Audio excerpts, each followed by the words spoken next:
Yes, you're only Do Irish. you know, every day I see you in them Doc Martin brogues that you're wearing, the boots, they're getting better looking. See, they were too new about 6 months ago. Yes. But they're wearing in now. And you have the jeans on, you have the big woolly jumper. It's all coordinated. You're pulling it together. Do you think so? Yeah, it took you about 6 months to get there. Am I But dressed age appropriate? I don't know. When do you stop wearing Doc Martin boots? You get buried in them, can't you? You're grand. You can, but I think they're cool. I used to have a Thanks, pair of red pair. You loved them. I've kind of, mate, I've a few different pairs of boots, but as you say, you have to wear them in, don't you? Yeah, the better when they're scruffy looking. Do you know what I mean? That's right. They're too. What are you giving up for Lent, Lee? You. No, what are you giving up for Gotta Lent? be nice to Greg Hughes on the radio.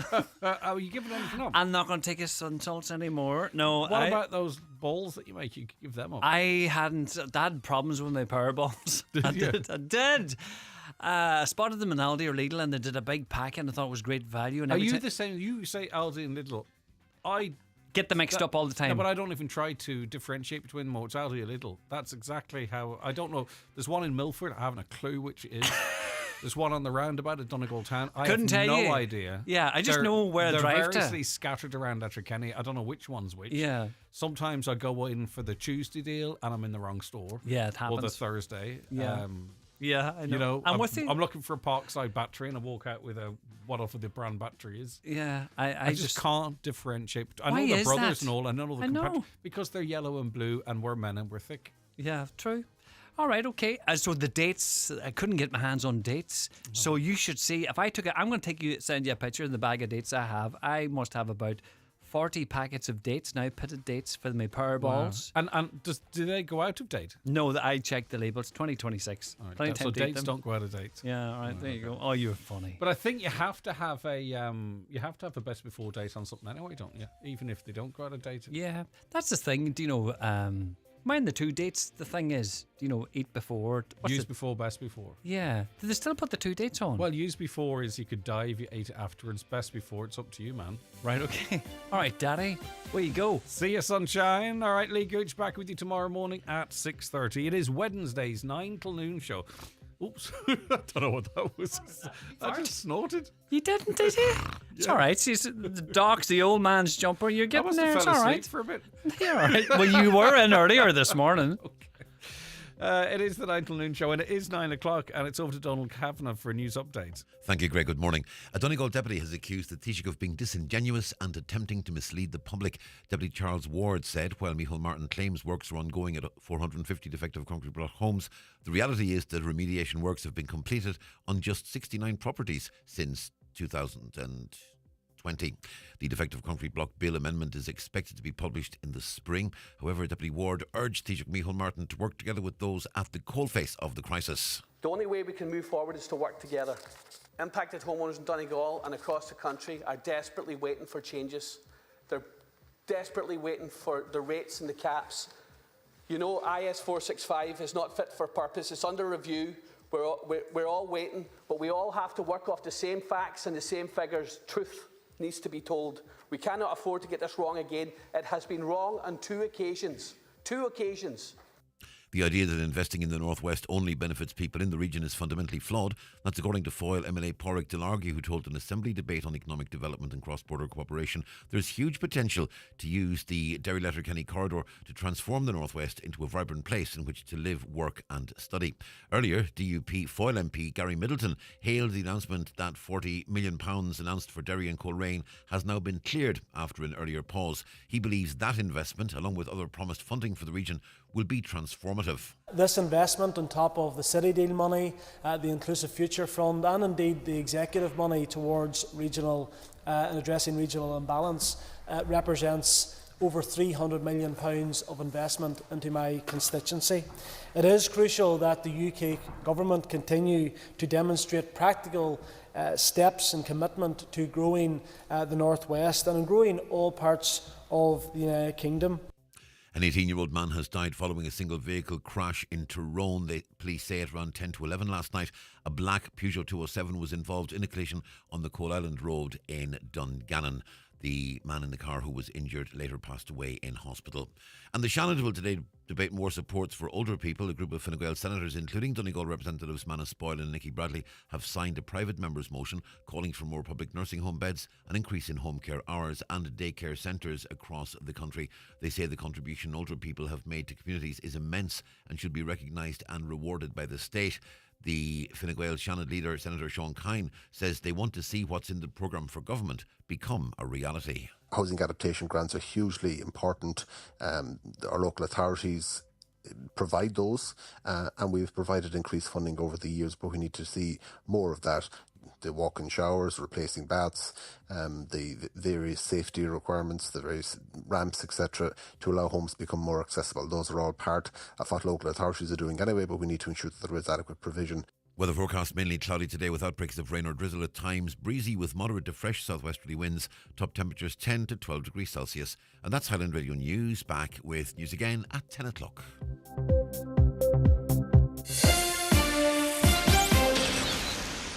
Nippy, fun and chic don't often describe insurance, but they perfectly fit the electric Fiat 500 you have the opportunity to win if you get a new car policy from On Post Insurance. For great cover at a great price and a shot at the Fiat 500, get a quote at onpostinsurance.ie.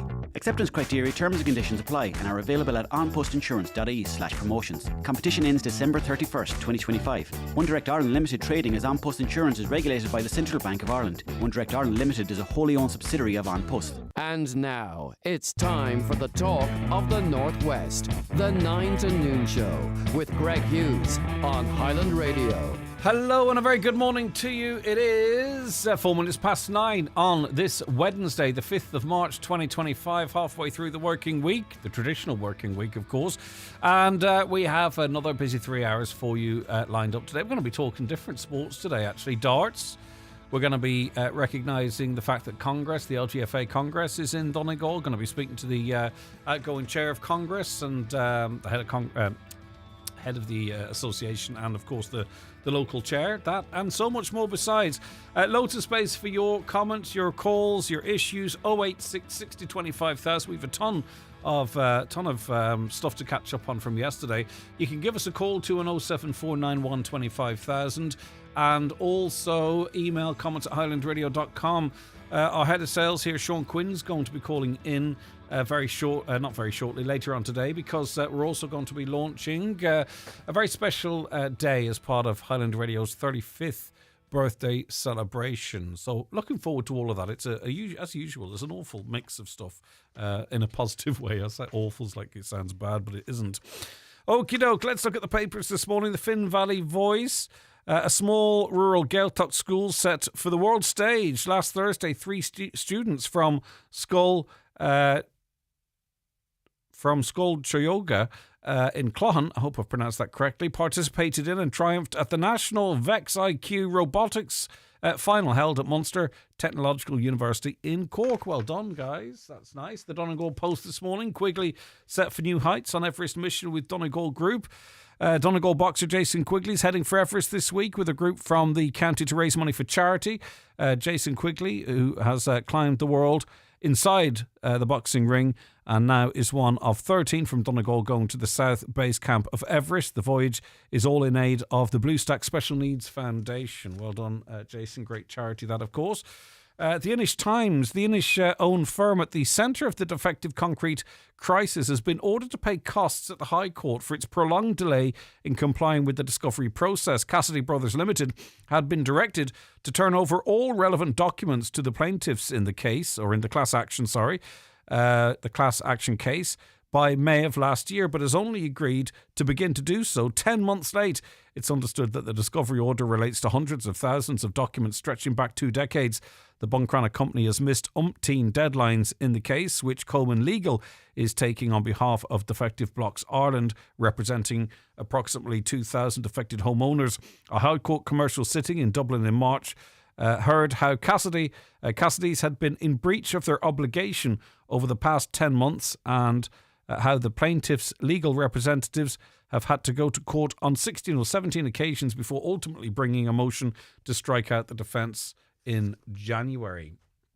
On to the Irish Times now, and the lead on the front of this paper and all papers, Zelensky ready to seek peace deal under Trump. I said on the show yesterday, towards the end of the show, some of you don't tune in for the last hour or have other things on, that, since Friday till yesterday, things had changed. It seems like everything had changed, and that Donald Trump had fallen out with Zelensky, Donald Trump had fallen out with Europe, and that all of a sudden we needed to be spending, almost $1 billion on defence, and Ireland was going to be signing a cheque for 100 million, and whether or not Irish troops should be on the ground in Ukraine and all. And I put it to my guest at the time, I says, well, that's could all change very rapidly.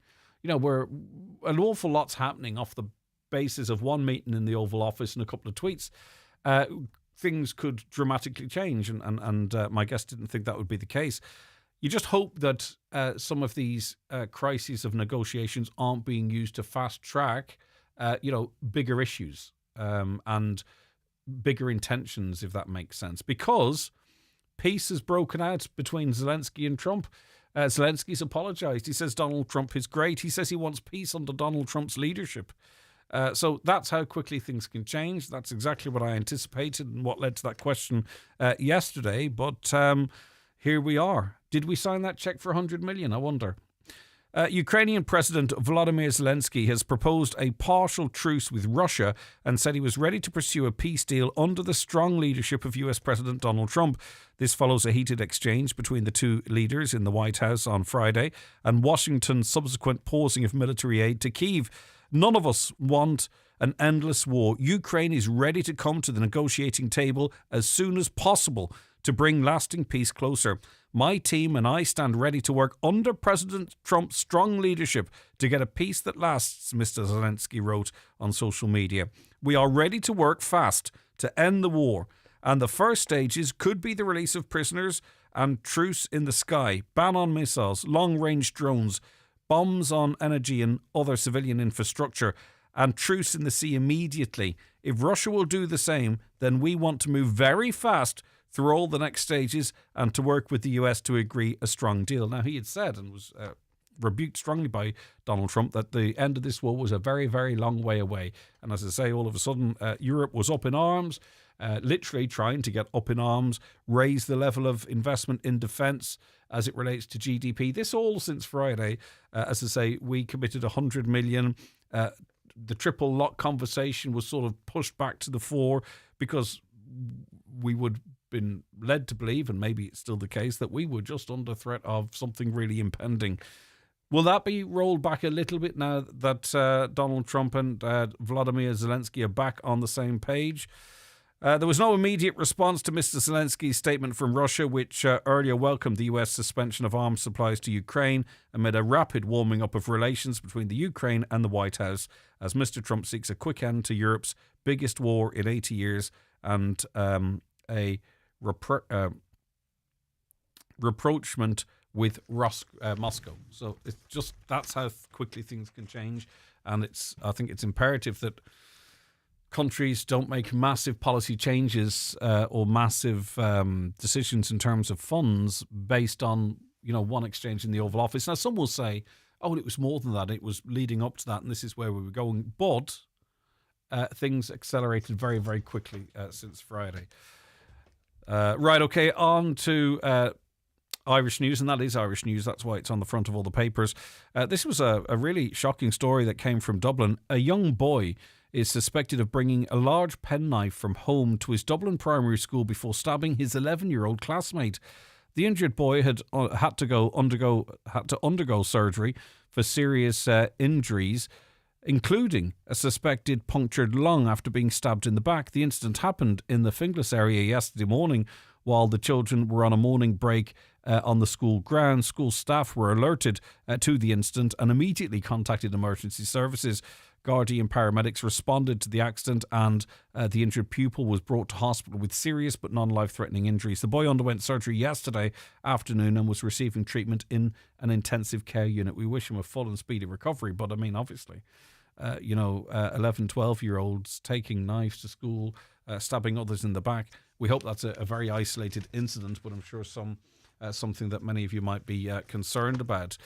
Micheál Martin speaking in the Irish Daily Mail this morning. He said the majority of people applying for asylum here are economic migrants.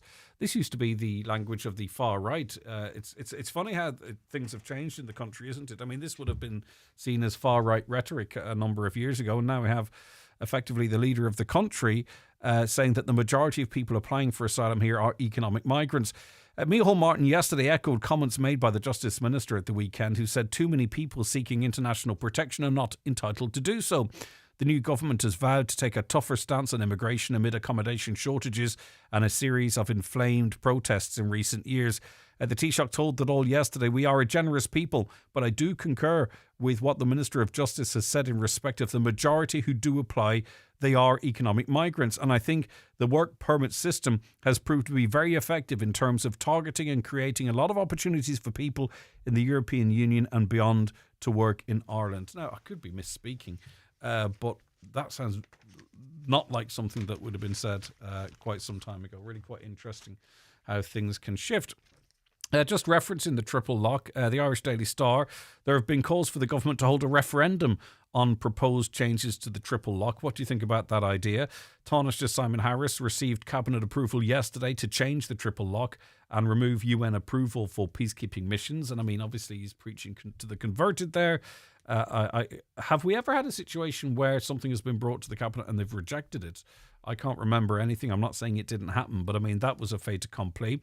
Under the current system, Irish troops can only be sent on missions after getting an OK from the government, the Dáil and the United Nations. Under Minister Harris's proposals, the United Nations approval will be removed. The number of Defence Force personnel that can be deployed as part of an overseas peace support operation without a Dáil resolution will increase from 12 to 50. Now, we'll be talking about this, and I'd be interested in finding out people's views and learning a little bit more about this. So at the moment, we decide what we do with our forces, but the UN also has a say. Now, there is the likes of, I think, China and Russia in the UN, so they can veto something that we wish to do. He wants to get rid of that. Is that not a positive thing, that we still have the dual lock of the Dáil, that in other words it's an internal decision? Why are some within this country so keen to keep the UN element to that triple lock? Again, I'm speaking from a position of relative ignorance there. I'm not suggesting that's the right or wrong thing to do. Okay, an update. I'll get to that update in a second. Gambling is a big problem. It's one of those issues that when we bring it up in the show, people say, "Thank God you're talking about this." We talk an awful lot about drink and drugs and other forms of addiction. Gambling is one that can be as bad. It can be as disruptive. It can ruin families. There's people this week that will go to the bank account and try and take money out for food, and the other half or someone in the house has taken the money and gambled it. It's a big problem. But a new gambling watchdog will officially kick into action in Ireland today. Justice Minister Jim O'Callaghan has hailed it as the beginning of a new era for the gambling here. The last government legislation for the creation of Gambling Regulatory Authority of Ireland to licence bookies and casinos and help tackle gambling addiction. There's a few very simple things they need to do. They need to get rid of gambling elements in kids' games. I think they're actually doing this in Britain, and I've been on about this for years on this show. FIFA and other games, Fortnite, for an example, all of them have gambling elements whereby you open things and it is like a fruit machine and you determine whether you've won this, won that, or won the other. All the Call of Duty and Battlefield, they're all the same. You open packs and you can get different weapons or different shields or whatever it might be. So people are being conditioned to gamble from a very, very early age. And then everywhere you go, there's gambling advertising. And your app is pushing, your phone's pushing gambling at you all of the time. It's right across sport. It's absolutely everywhere. Unless that is addressed, we pump millions and millions of taxpayers' money into dogs and horses. Unless that is addressed, there's always going to be a gambling problem. People can still gamble if they wish responsibly, but this active recruitment of gamblers from age dot, that's where they really need to start, in my opinion, which I'm entitled to, by the way, but that is my opinion and not the opinion of anyone else. And the Irish Daily Mirror, Pope Francis stabilised enough yesterday after 2 respiratory crises to be taken off non-invasive mechanical ventilation, the Vatican said. Officials confirmed the Pontiff 88 is also receiving high flows of supplemental oxygen via a nasal tube to help him breathe. They revealed Francis woke up and was resuming respiratory physiotherapy after sleeping through the night. The Vatican said, as of yesterday morning, Francis no longer needed to wear the mechanical ventilation mask that covers his nose and mouth to pump oxygen into his lungs. They say he was drifting from rest to prayer. And his situation still is uncertain, but obviously he is a man of 88. He has suffered respiratory problems in the past. He has 1.5 lungs effectively, and this seems to be a very stubborn condition that he has. And if you read between the lines, the updates on his activity, it seems that he's becoming less active. So you would worry. You would worry in relation to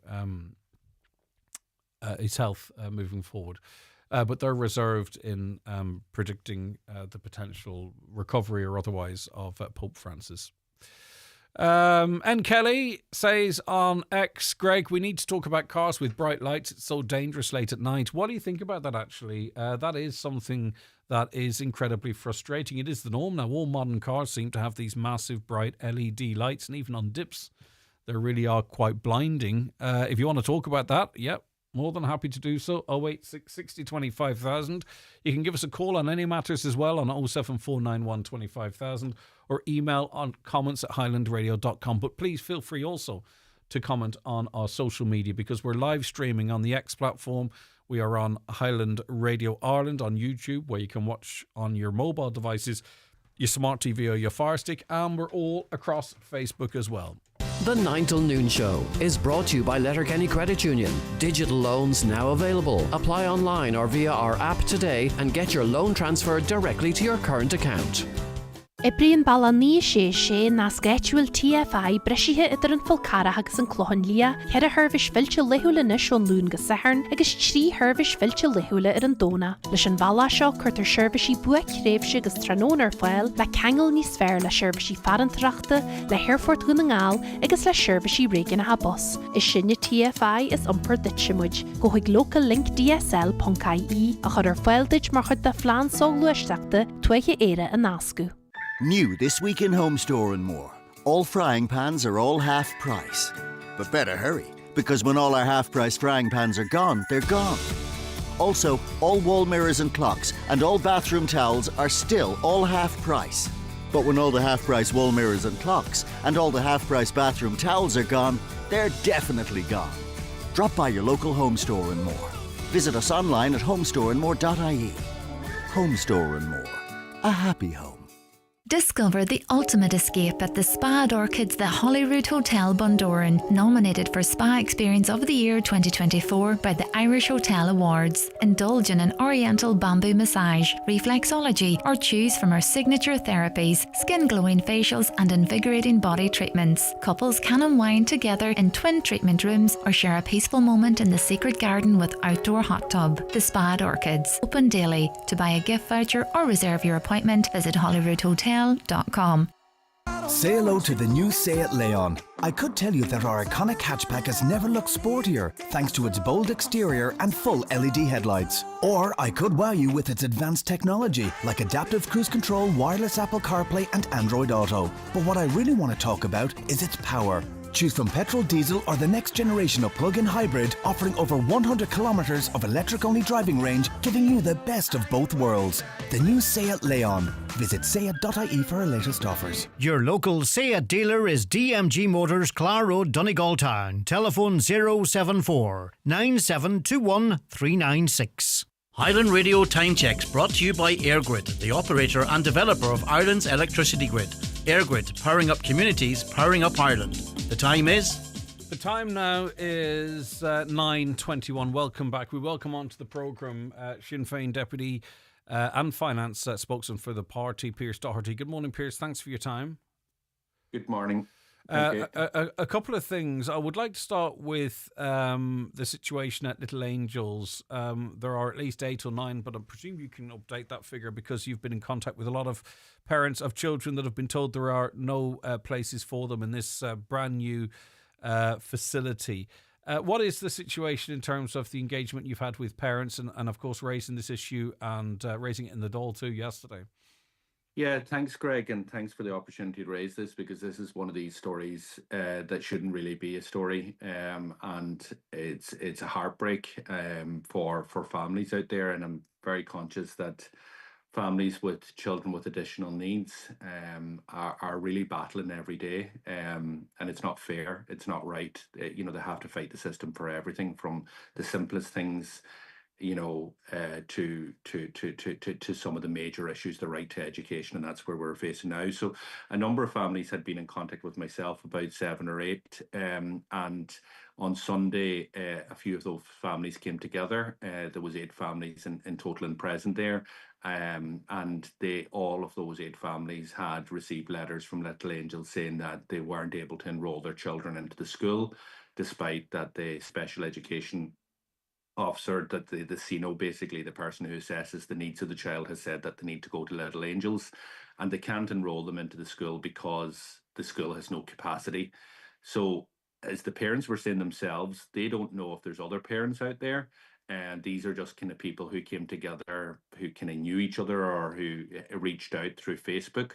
I know of other parents who weren't at the meeting, who haven't got the assessment done on their child, but are very clear that the child needs to go to Little Angels. Look, if you're a parent or you've lived through this, you know your child, you might have to wait for the paperwork. And they've been in contact with Little Angels, and they've been told, that there is no capacity there. And that's the situation we're in at the minute. And look, we should never be in this situation, Greg. Like, this is ridiculous. You've dealt with this in your program before. Little Angels, brand new school being built, and already it's too small for the existing number of students that attend that school. There's 23 classes in Little Angels, the old Little Angel school. 3 of them are in Educate Together. Others are in parts of the gym and segregated other rooms and anywhere where you can fit a class in. The new school, the state-of-the-art, purpose-built new school, only has 20 classes. So there's not enough classes to actually hold the existing students, never mind the 9 or more other children who need to go to that school in September. And that's where we're at. Yeah, I've heard estimations that there could be up to 36 families affected by this. You referenced the 8 or 9 families. There's a couple of others, I believe, that are in other schools and have been advised to apply to Little Angels and for their child, and then of course those awaiting assessment. So there's a massive oversubscription here. What is the solution here? The first thing is it's important that kind of your listeners understand the state knows the needs of these children. Like, these children haven't developed these needs last night, last week, last month. Since they were born, and as they've gone through the system, their needs are clear that they are likely to need a special school, whether it's moderate, severe, or profound, and some of them are at the higher level. So it shouldn't be a surprise to anybody that we have these type of numbers, and the state should know exactly what kind of numbers we're dealing with. Look, there's 2 things that need to be done, and they need to really be done immediately. The first is we need to get additional capacity onto the site of the new Little Angel schools that's to open shortly.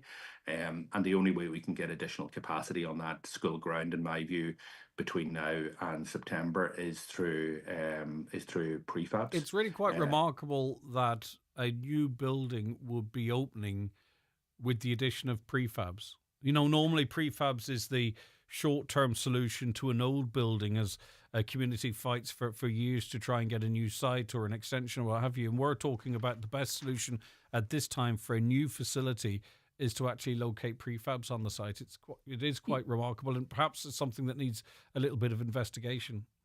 And like, if we park to one side the fact that there's 9 families out there at least, and it could be, as you say, up to 34, that don't know where their child is going to school this September, the department already know that there are children in the old school that can't be accommodated in classrooms in the new school. That's why existing rooms that are there for the needs of the children are now have to be repurposed. That's not fair. It's not right. And there seems to be no solution coming forward for the department as to how to do this, how to fix this. They have no plans for porta cabins or an extension of the school. So what do we need to do? the children, these children can't just land at the school in September and walk in. It's not like other children. No, equipment needs to be ordered in and everything. Exactly. But that needs to really start now. So a they need to decision know needs to be where they're going to be. They need to know what porta cabin. They need to know whether there's auction, whether there's hoist. Do they need to be in place there? And there has to be a whole needs assessment in relation to how that will integrate with the school. So that decision has to be done quickly. And then there will be obviously construction work that has to be done to make sure that there's electricity, that there's water. All of that needs to be done and make sure that it's done throughout the summer, throughout the summer months, to make sure that there is no disruption to the school year. The second thing is we need an extension to that school immediately. So we can't have children going through their education in porta cabins. We should not accept that we have to get rid of rooms that are in that school that were to meet the needs of children and use them now as classrooms. That's not fair. Is there an right. option? Should we look at, I mean, obviously this is a central location. Should we perhaps look at options of developing a school elsewhere in the county that might actually, meet the needs of capacity, but also make life a bit easier for children and their caregivers? I think you probably are going to have to meet the need in other parts of the county, but I think and also remember that Little Angels will only be able to grow to a certain level and so on and so forth.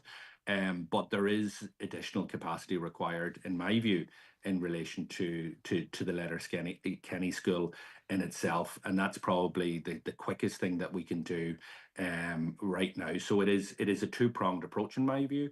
It is looking at porta cabins being placed, and that they have to be the best and they have to be the most modern to meet the needs of the children, so that they're in place and that we lift the anxiety of the children. And then the second thing is we need the department to start immediately to look at how we actually create permanent capacity on that site. We then also have to look at other needs, which is probably broader than this conversation, but we will be raising some of these issues with the minister in terms of the needs of some of these children who are going to school, who have no respite, and how we can accommodate that. What, if any, purpose we can look at with the old school, which is supposed to transfer to the HSE. Should that actually be happening? I think there's a big question mark on that. And also then looking at the geographic profile of people who are attending. Just to move it on, because there's other stuff I want to talk to you about, if that's okay. But I mean, obviously this can be raised on the floor of the Dáil, and it's important how constructive that is in terms of reaching a solution. I think really what people want to know is, and there seems to be cross-party support, there was cross-party attendance at that meeting on Sunday. Like, is there any commitment for the minister with responsibility to meet public representatives from this part of the world, so that it can be made clear to them that this isn't a political football? There is, the unanimous view that this needs to be looked at. Yeah, because whatever the reasons we're in here, it doesn't really matter at this stage to parents and kids. We just need to get this sorted. So, yes, that's exactly the intention. And I was eager to ensure that this meeting happens this week, because the Dáil isn't sitting next week because of St. Patrick's Day and many of the ministers are away. So there is a request in now to meet with the Minister, Michael Moynihan. I've been engaging with Pat the Cope, who's actually been in contact with the Minister. We haven't got confirmation yet of the meeting, but I would be hoping that it takes place today or tomorrow at the very latest, where we can actually progress some of these. He's sought a report on a number of issues from the NCSE, including the use of the old building in Letterkenny. The one thing, Greg, that it will not be satisfactory to me is that these children would be kind of, I use the word, but pawned off to other schools. It's not just a case that they have a right place in September, but they have to have the place that meets their needs. Because every child having a place and every child having the right place are two different things. So we'll all keep a close eye on that. In relation to policing in this part of the world, obviously we hear from the rank and file Gardaí that the situation is dire, but we hear also from the public that they feel there is not proper policing at the moment, and quite concerningly for some, I think 2/3 of new recruits are going to Dublin, and there's 42, 52 maybe it is being spread about the rest of the country. So in other words, it would be very unlikely that the situation in terms of numbers is going to improve greatly in the Northwest this time around. But also too, we've got this operation model that might work very well in an urban environment. I'm not quite sure, but it might work very well. But it's being transferred also to a more rural environment like ours. You've been raising these concerns with the Justice Minister, or you intend to?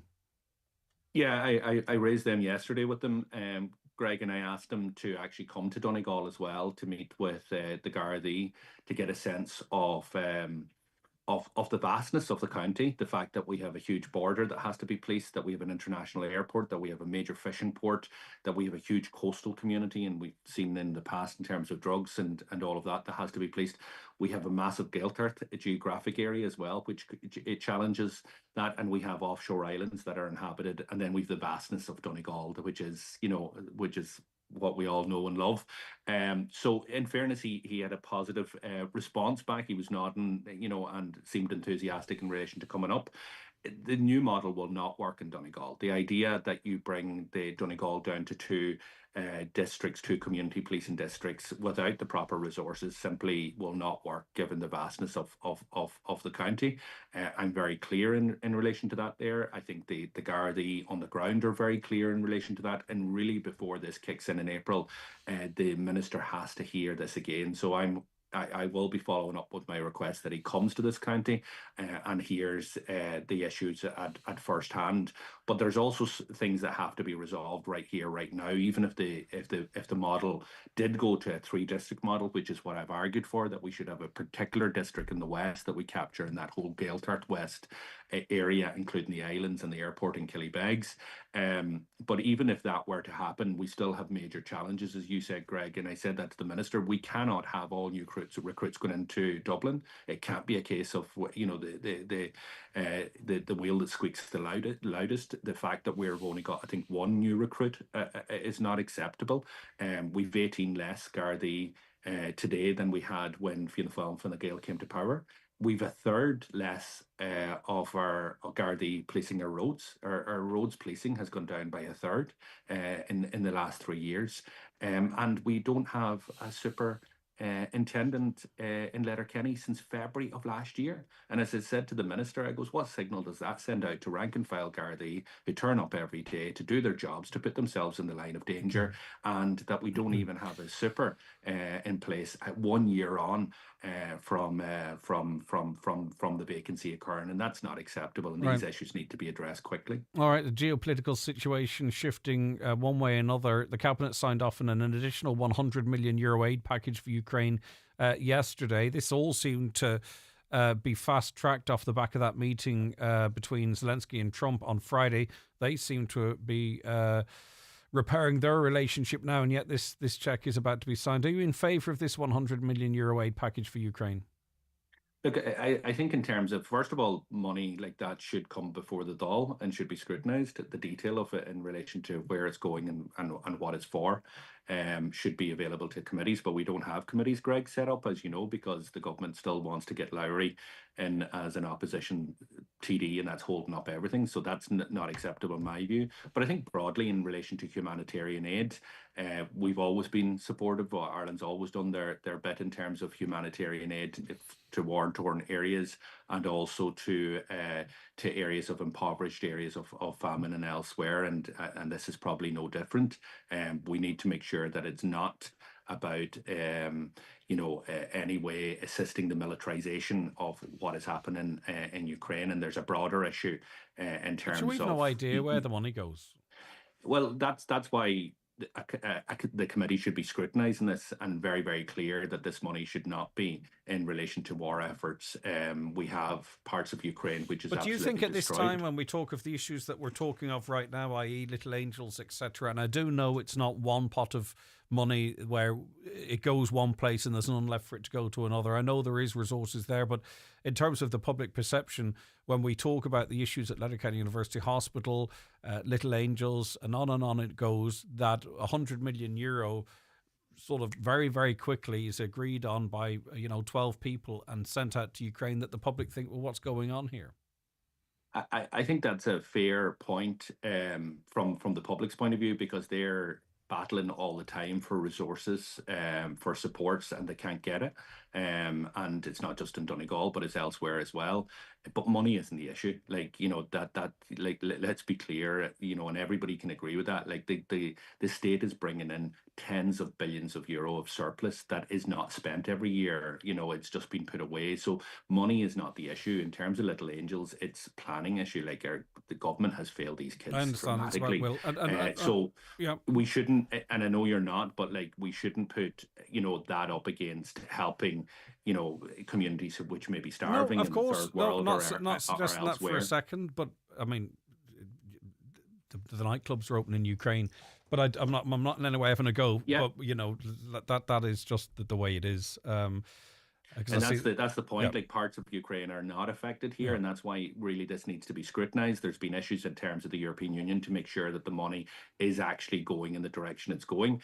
I'm more concerned in terms of the direction that Europe's going. Europe announced yesterday the rearming of Europe, 800 billion euro in the arms industry, and this government, I believe, it wants to be part of that because they're getting rid of neutrality. That was the bigger decision that was taken yesterday in relation to the cabinet. When you have the minister out on Friday talking about buying fighter jets, at the same time when we've got the highest levels of homelessness ever in the state, it is absolutely bonkers. I'm sure those in the Navy, so those in our Navy, thought that was quite amusing a suggestion as well. When we can't even staff our ships and we have to pretend they're being serviced when in fact there's no staff for them. I won't keep you more than another minute or two. The triple lock, then, are you saying the vote on the triple lock is what was compromising or potentially compromising on neutrality? Is that what you're referencing? Without a doubt. Let's be clear. In fairness, Fine Gael in the past used to be very honest about this here. They argued that we should move beyond neutrality. Indeed, But why is UN oversight a compromise on neutrality? Why should the likes of Russia be able to veto a decision? Russia shouldn't be able to veto. But let's be clear, Fine Gael always wanted to move beyond neutrality. That was the name of their document. But you talked about yesterday. So just focus on that rather than what you believe the Fine Gael policies are. And I've seen the documents you talk of. I'm not contradicting you. But how does the removal of the triple lock and the UN oversight because it allows? That's a fair question. And the reason I make it about their policy is because it's important. They were transparent. They told us what they wanted, and now they're trying to tell us that it's not really that case. It is that case. They want to be able to deploy Irish troops wherever they want without a UN mandate. That is not acceptable to me. It's not acceptable to Sinn Féin, and I believe that it's not acceptable to the Irish people. Why is the UN mandate important? Our peacekeepers have an international reputation which has been developed over generations of being excellent.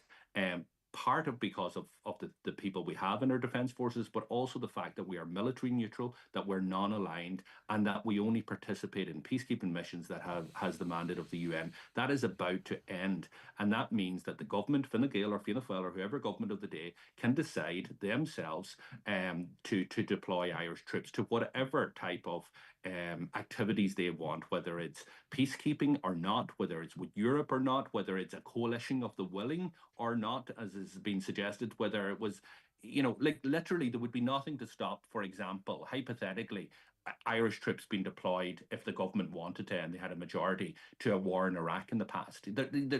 And I strongly believe that is not the role for Irish peacekeeping. That would completely erode Irish neutrality. And I'm very, very clear in this, Greg. If the government really believe that they are right in this here, let the people decide. Put neutrality. So you're in favour of a referendum as well? But the question of neutrality or the question of the triple lock? Because there are those that would argue that the removal of this element of the lock is not impacting on neutrality. Listen, let's call a spade a spade. Fine Gael want to move beyond neutrality. Fianna Fáil, when they were trying many to people do. But many people do. And that's fine. That's Fine Gael's policy. That's okay. Fianna Fáil, when they were calling out Fine Gael in this year, said that the triple lock is central to Irish neutrality. Now they are dancing to the tune of Fine Gael. The triple lock is absolutely crucial in relation to the issue of because Irish it governs the type of activity. It has the mandate. That's of all right. the Now United people Nations. appreciate we need the clarity. To fix the United Nations so that we don't have big countries actually blocking peacekeeping missions, but to throw out to basically abandon the United Nations and say we're going on our own, whether it's with the European Union or with another set of countries, is not acceptable in my view. And neutrality is something that the Irish people cherish. My last question: under any circumstances, would you be okay with Irish soldiers in Ukraine post-war? With a mandate from the UN, it would be considered, but not without a mandate from the UN. Okay, thanks very much for your time. I do appreciate it. That's Sinn Féin's finance spokesperson, Donegal Deputy Pearse Doherty there, 086 60 20 5000. That's our WhatsApp and text number. The 9 till noon show is brought to you by Letterkenny Credit Union, with monster loans available up to €60,000 for all occasions. Visit letterkennycu.ie. Heading off on holiday? Don't forget to park to relax. Travelling for business? Well, then just park to work. Flying for a city break? Simply park to explore. No matter where you're going, you'll find safe, secure shuttle parking just 6 minutes from the airport at Dublin's newest airport car park, Park 2 Travel. Visit park2travel.ie now to book your space from March 10th and use the code PARK2TRAVEL now to get 15% off. Park2travel.ie. For when you need to park to, well, travel. Terms and conditions apply. Discover Centra Simple Savers, your go-to for great everyday value. Mix and match selected pancake items, any 2 for €4, like Nutella 350 gram. Kyo selected sharing bags $1.50. And Centra soft quilted luxury toilet tissue 18 rolls €6. Enjoy easy, simple prices weekly on your favourite products. Centra. Live every day. Attention Donegal, Derry and Tyrone. PD Bathrooms and Tiles are proud to unveil our newest and most stunning showroom in Lisfannon Business Park, Buncrana. Located right opposite the Northwest Golf Course, we offer unbeatable quality and incredible value. For 30 years, we've been the experts in total refits, stocking and serving as the sole agent for many top brands. Visit us today and transform your space with the finest bathroom and tile solutions. Telephone 93 95 884. PD Bathrooms and Tiles, where excellence meets value. Lisfannon Business Park, Buncrana, F93H10F. Refresh your space for summer with Foy's of Ballybuffet and Letterkenny. Whether you're looking to refresh your home or transform your business, Foy's experts are here to help you every step of the way with free interior design and paint colour consultations. From wallpapers to curtains, blinds to lighting and accessories to furniture styling. We've got it all. Ask about our defective block support scheme. Foy's of Ballybuffet and Letterkenny, the largest paint and wallpaper stockists in the Northwest. The Power of Choice Spring Sales event is happening now at Kelly's Toyota, Letterkenny and Mount Charles. Test drive our wide range of hybrids, plug-in hybrids and the fully electric BZ4X and see why Toyota is Ireland's best-selling car brand again this year. There's flexible payment options and incredible offers, including our biggest Power Up booster of up to €3,000 available until the 15th of March. At Kelly's Toyota, Letterkenny and Mount Charles. Toyota, built for a better world. Terms and conditions apply. Best-selling claim based on latest published monthly figures. The 9 till noon show with Letterkenny Credit Union, now offering mortgages from €40,000 to €600,000 with no hidden fees or transaction charges. Letterkenny Credit Union, 9102127. TG Cahir's highest rating country music series, Opry Le Daniel, is back at Derry's Millennium Forum for 3 nights only. Daniel O'Donnell will host and record with 17 special guests from Monday 24th to Wednesday 26th of March, with 2 concerts each night. Tickets available from the Millennium Forum box office and website. Shop Homeland's March Mega Deals. Dulux Soft Sheen or Vinyl Matte, Pure Brilliant White 10 litre, buy 2 for €75. Foxfield Gold ton bag of decorative stone, now $79.99, save €20. Offers end March 23rd. Visit your local Homeland or homeland.ie. Nationwide delivery available. You can have it all in 2025 with the new Nissan Qashqai with e-Power. Relaxation and excitement. Spacious and sleek. Safe, smooth, serene, and thrilling, adventurous, and of course efficient. Make 2025 a hybrid year with the new Nissan Qashqai with e-Power. Hybrid driving reinvented. Nissan. Defy ordinary. Terms and conditions apply. Shannon Airport has officially been voted Ireland's favourite airport. Which was great to hear. We've always thought we had handy parking, short queues, great people and smooth security. It's just nice to know everyone agrees. officially Ireland's favourite airport. Shannon Airport, making it easy. Highland Radio weather updates with McElhenny's. Our new season special occasion wear range is here. Visit us to explore our extensive dress collection in store or shop online at mcelhennys.com today. Okay, let's have a look at what the weather forecast has in store for us today. And today will be mainly cloudy with outbreaks of rain and drizzle at times, breezy with moderate to fresh southwesterly winds and highest temperatures of 10 or 12 degrees. Now, I have with me on the programme now Eva McGinley, Aisling McFadden and Sinead Brown. They're all students from PCC Falcara. A very good morning to you all and congratulations. What an amazing achievement to get to the final of Junk Kouture, the world final, in fact. It took place in Dublin yesterday. Girls, how are you all? Good. How are you? I'm good. You still down in Dublin or back home? We're still in Dublin. All right, good stuff. Aisling, I'll start with you, Aisling McFadden. What's the experience been like? Oh, it's been amazing. It's been really good. Like this time last year, we were heading to the regional finals that were in Dublin as well. And it's just evolved ever since. So we got to the city finals then in October last year. And then we were at the world finals last night. So it's really, it's been an amazing experience. We've been at it now for a long time and we wouldn't change it. It was brilliant. And Sinead, when you progressed, is it with this one design that you progressed throughout the entire competition with? Yeah, we made it last year and it's been the same dress the whole way through, but we just added pieces to it throughout to make it better. Yeah, those watching the show will see an image of the dress and we'll post it a little later on our socials as well. What's it made of? Because Junk Kouture is about, isn't it, reimagining, reuse. So what is this dress made of? So the idea is that it's all made to show the beauty in the bogland.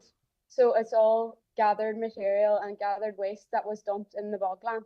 So we had heather on the dress and it was made from plastic bottles and telephone wire. And then the actual dress itself was made from the inside of duvets. And then we had brushes on it as well and Christmas tree and parts of prams and everything. All right, okay. Did any bits fall off? That's my concern. A few blurs. We're like Hansel and Gretel. Eva, you modelled it. What was it like to wear? It was tough enough to wear now. I think it got easier as time went on. I got more used to it. So it got more used to me. But it was an amazing experience modelling it, like going out on the stage and the crowd roaring for you. And it was just something you'd never really do apart from taking part in Junk Kouture. So yeah, it was amazing. Brilliant stuff. And Aisling, it's not just necessarily the items that you used. You told a story with this work as well. Yeah, so that's what we were trying to do as well. Like they encourage that you kind of go against an issue and stuff. And we thought that we'd try and do something that's kind of like connected to Donegal, especially when you're going to like a national stage or even an international stage. Mm-hmm. So we so we wanted to kind of underline this issue of people dumping stuff in the bog and then to show off the beauty of the bog as well by making something that kind of highlights the nice colours and the nice like elements that are found there. Yeah, it is. You can really see, I mean, you could stand in the middle of the bog and that, Eva, and you wouldn't be spotted. But that being said, Eva, like that, you didn't win on the day, but that you've won various competitions or elements of the competition up until now. There's no doubt that dress could have won on any given day. It's subjective, isn't it? So the judges are going to pick some. But I mean, I think you can stand back and look at what he's achieved and say, with a different set of judges or on a different day, we definitely did enough to win the worlds on this. That's it. Like, we're so proud of everything we've achieved. We never thought when we first entered the competition back in beginning of TY that we'd be here at the world final. Like, it really is crazy. And we're so happy with how far we've gotten. We've created a brilliant design, and I think all our community has got behind us and supported us along the way in the school, and it really was amazing. I know we weren't successful on the world final, but we were still one of 10 designs to represent No, I mean, Ireland. you didn't. Can I correct you here? You were successful. You got to the world final. This is a massive stage. Being on that stage is a win, but there's only one that can actually win, and as I say, it's subjective. So, to be honest with you, I think you have been hugely, hugely successful. And if you must have neck muscles like a weightlifter now, I don't know how heavy that hat is, but it looks heavy. Yeah, it was actually really heavy. I think we used over 300 plastic bottles to create the heather and the dress, and a few quilts as well. So my muscles were definitely aching after a long day yesterday. But yeah. Sinead Brown, what's been your highlight? Yesterday, I think, like, getting to meet all the other dresses and just talk to them about their story. We were even speaking French to people as well. Yeah, like French contestants in the dressing room with us. We were able to. So glad you paid attention in the French classes a little bit then. So yeah, definitely. They were teaching us a bit. We were teaching them a bit of Irish. And Aisling, was it the same with you? Was yesterday the highlight, the culmination of it all? Yeah, I think it was. I kind of brought everything to a lovely, like, lovely clothes, and Brilliant. definitely, yesterday was lovely, and we had supporters up as well from school, and it was lovely to see them as well. When Ava stepped out on stage, they had their flags and their posters and everything with them. So Brilliant it stuff. was great.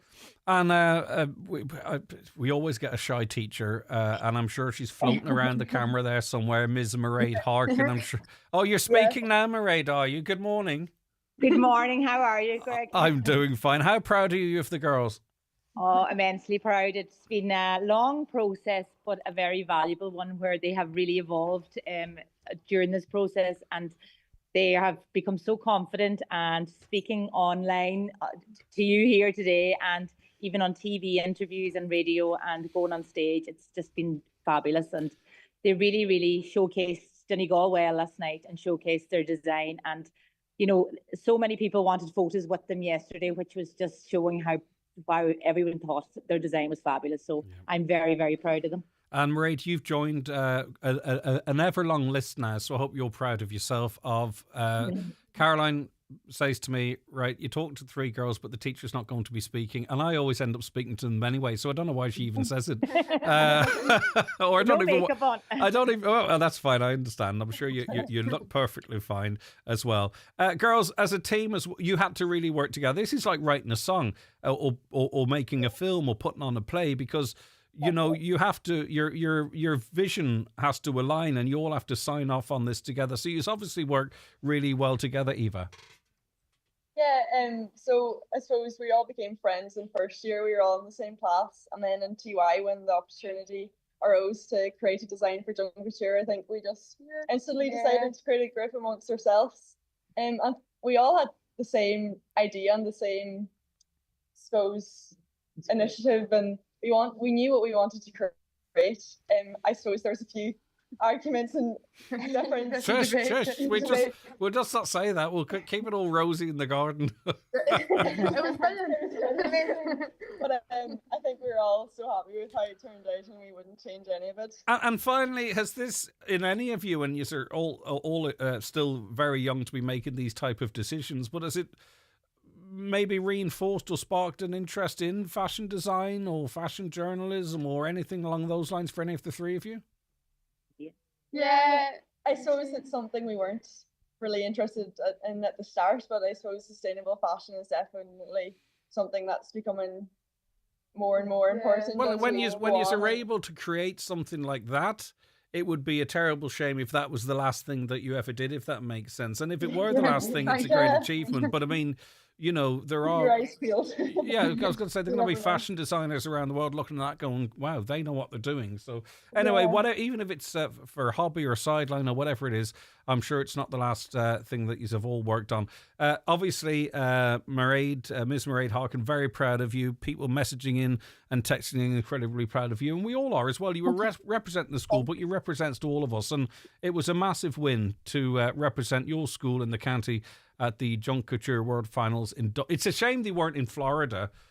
Trust you to get to the final. Trust you to get to the final when they're in Dublin, but they all started here, so I suppose that's not surprising. Thanks very much, girls. Well done to you. You did brilliant. Thank you. And thanks, Mairead. Really appreciate you setting it up. Much. Take care, Mairead. 3 brilliant girls there and a brilliant teacher as well. All from PCC. Was I saying FCC? All from PCC Falcara. They qualified and represented themselves and all of us at the Kouture World Final. a beautiful design. It was called Lady of the Landscape, and you could see how it was inspired by the peat bog and our littering of the peat bog, and it drew elements of that in together. But like all of those designs, when they really, really work, it has to be explained to you, the materials, because it doesn't look like these are reclaimed stuffs, if that makes sense. Well done, Eva McGinley, who modelled, Ashley McFadden and Sinead Brown, the three of them working as a fantastic team there. Well done all. Rightio, let's see what's next. We don't have time to speak to somebody else, which gives me an opportunity to read some of your comments. It is ridiculous that the state cannot provide prefabs or funding for an extension to the special needs school when modular homes were provided for Ukrainians within weeks of their arrival, and when €100 million was made available for Ukraine yesterday at the drop of the hat. Again, it sometimes it suits some people when people that share a land, which we do at the moment, blame each other or seem to blame each other, because we're talking about that I'm reading that message and the focus is more on Ukrainians than it is on the state, if that makes sense. And I'm not sure really if that's not sort of playing into the decision makers' hands and what have you, but it's up to you. That's your view, and I read it out, and I thank you very much. We're going to take a break for the news and obituary notes. Stay with us. Loads, and I mean loads, coming up over the next couple of hours. The 9 till noon show is brought to you by Letterkenny Credit Union, offering low-rate car loans with fast approval. Apply online at letterkennycu.ie or in office today. Will you join us at Relay for Life Donegal in May? This event makes a huge difference in the lives of cancer patients and their families. Register your team now at donegalrelayforlife.com. You and your team can make a difference as we celebrate our survivors, remember those we've lost, and together let's fight back against cancer. Right Price Tiles, wood flooring and bathware are 27 years old, and to celebrate we're offering up to 70% off everything in store. That's right, a massive birthday sale with up to 70% off all tiles, wood flooring and bathware. Everything's in stock. Right Price Tiles, wood flooring and bathware, up to 70% off birthday sale. Ends Sunday. Is the appearance of your staff important to your business? It's the first point of contact for customers when entering your premises. At C&M Embroidery in Letterkenny, they have a huge range of clothing covering all areas of the workplace. It's widely known that customers warm to and trust employees that present themselves well. Have your company name embroidered or printed on all your work uniforms. Contact C&M Embroidery on 07491 28097 and get your staff looking their best. You join us for the World Final Chip Sizzle Freestyle Contest, and the team from Charlie's Chips are in the lead. What a team, look at them go. They're coming up to the finishing pan, and once again, Charlie's Chips are the winners. Served with mouth-watering burgers, fresh battered fish, or delicious chicken. And there's a great selection of gluten-free options now also on the menu. All available to take away or sit in Tuesday to Saturday from 12 to 8. When the hunger hits, pull into Charlie's on Pearse Road, Letterkenny. Hello, I'm Johnny Cash. Walk the line with the award-winning Johnny Cash and June Carter tribute show Cash Returns, live at the Strual Arts Centre Omagh on Saturday 8th of March. Limited tickets on sale at the box office. That's Cash Returns at the Strual Arts Centre Omagh on Saturday 8th of March. Live, on air, online and on the Highland Radio app. This is Highland Radio News. Good morning, it's 7 o'clock. It's 10 o'clock, Donald Kavanagh at the news desk. A Donegal deputy has accused the Taoiseach of being disingenuous and attempting to mislead the public. Deputy Charles Ward said while Micheál Martin claims works are ongoing at 450 defective concrete block homes, the reality is that remediation has been completed on just 69 properties since 2022. The defective concrete block bill amendment is expected to be published in the spring. In the Dáil, Deputy Ward urged Taoiseach Micheál Martin to work together with those at the coalface of the crisis. The only way we can move forward is to work together. Impacted homeowners in Donegal and across the country are desperately waiting for changes. They're desperately waiting for the rates and the caps. You know, IS 465 is not fit for purpose. It's under review. We're all waiting, but we all have to work off the same facts and the same figures. Truth needs to be told. We cannot afford to get this wrong again. It has been wrong on two occasions. Two occasions. A Foyle MLA with the DUP says the announcement that £40 million for Derry and Coleraine has been cleared after an earlier pause is to be welcomed. Gary Middleton believes that investment, along with other promised funding for the region, will be transformative. This investment on top of the City Deal money, the Inclusive Future Fund, and indeed the executive money towards regional and addressing regional imbalance represents over £300 million of investment into my constituency. It is crucial that the UK Government continue to demonstrate practical steps and commitment to growing the North West and in growing all parts of the United Kingdom. An 18-year-old man has died following a single vehicle crash in Tyrone. Police say at around 10 to 11 last night a black Peugeot 207 was involved in a collision on the Coal Island Road, Dungannon. The driver of the vehicle was taken to hospital where he later passed away. Investigations are continuing with police seeking witnesses and dashcam footage. The Coal Island Road remains closed this morning. Police in Derry have arrested two 32-year-old men and seized suspected Class A, B and C drugs following a search of a property last night. Police say they carried out the search of residential premises in the Glenvale Road area of the city at around 11 o'clock. A quantity of suspected herbal cannabis, cocaine and diazepam tablets with an estimated street value of £3,500 was seized as a result of the search. Police say their investigations are continuing and they're encouraging anyone with information about the supply or use of illicit drugs to contact them. It's emerged there's almost €45 million in unpaid fines outstanding across Ireland's district court system since 2020.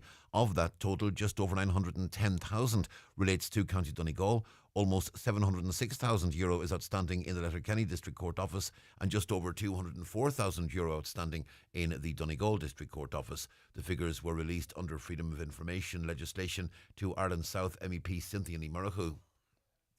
The Seanad will debate more supports for older people this afternoon. A group of Fine Gael senators, including Donegal representatives Manus Boyle and Nicky Bradley, have signed a private members' motion calling for more public nursing home beds, an increase in home care hours and daycare centres across the country. They say the contribution older people have made to communities is immense and should be recognised and rewarded by the state. Senator Sean Coyne, the Fine Gael Seanad leader, says they want to see what's in the programme for government become a reality. Housing adaptation grants are hugely important. Our local authorities provide those and we've provided increased funding over the years, but we need to see more of that. The walk-in showers, replacing baths, the various safety requirements, the various ramps, etc., to allow homes to become more accessible. Those are all part of what local authorities are doing anyway, but we need to ensure that there is adequate provision. Enterprise Ireland is aiming to increase the number of jobs it supports by over 40,000 in the next 5 years. The state agency launches its 5-year strategy this morning. It intends to support 275,000 jobs by the end of 2029. It also wants to support Irish-owned companies to reach €50 billion in exports in the same time frame, up from €34 billion at the end of 2023. The chair of Enterprise Ireland, Michael Carey, says despite potentially difficult trading conditions, Irish companies want to continue to export to the US. We're the sixth largest investor. Irish companies investing in the US, the sixth largest foreign direct investor in the US market, is extraordinary. The relationship, the purchasing of US products. Ryanair is the largest purchaser of Boeing. The relationships are really strong and we build on those, and those relationships are deep. Weather forecast mainly cloudy today with outbreaks of rain or drizzle at times, breezy with moderate to fresh southwesterly winds. Top temperatures 10 to 12 degrees Celsius. And that's Highland Radio News. You can check all of today's news on our website, highlandradio.com. We're back with headlines again at 11 o'clock. Until then, from the news team, good morning. The obituary notices for this Wednesday morning, the 5th of March. The death has taken place of Cara Hannon, Listilian Letterkenny. Cara's remains will repose at the family home in Listilian today and tomorrow from 1 p.m. until after the Rosary at 9 p.m. Funeral from there on Friday morning at 10:15, going to the Church of the Irish Martyrs, Ballyrain, for 11 o'clock Requiem Mass, which can be viewed on the parish YouTube channel, followed by interment in Conwell Cemetery, Letterkenny. Family flowers only, please. Donations in lieu if desired to the Irish Heart Foundation, care of any family member. The death has occurred of Olive Bustard, Tullybrook, Donegal Town, reposing at her late residence today from 2 o'clock until 9 o'clock. Funeral service in Lahey Parish Church at 2 o'clock tomorrow afternoon, followed by burial in the adjoining graveyard. Family flowers only, please. Donations in lieu if desired to Lahey Parish Church, care of any family member. House private, please, before the funeral tomorrow. The death has taken place of Mary McDade, née Heaney, Longlands Convoy, formerly of Strabane, reposing at her home.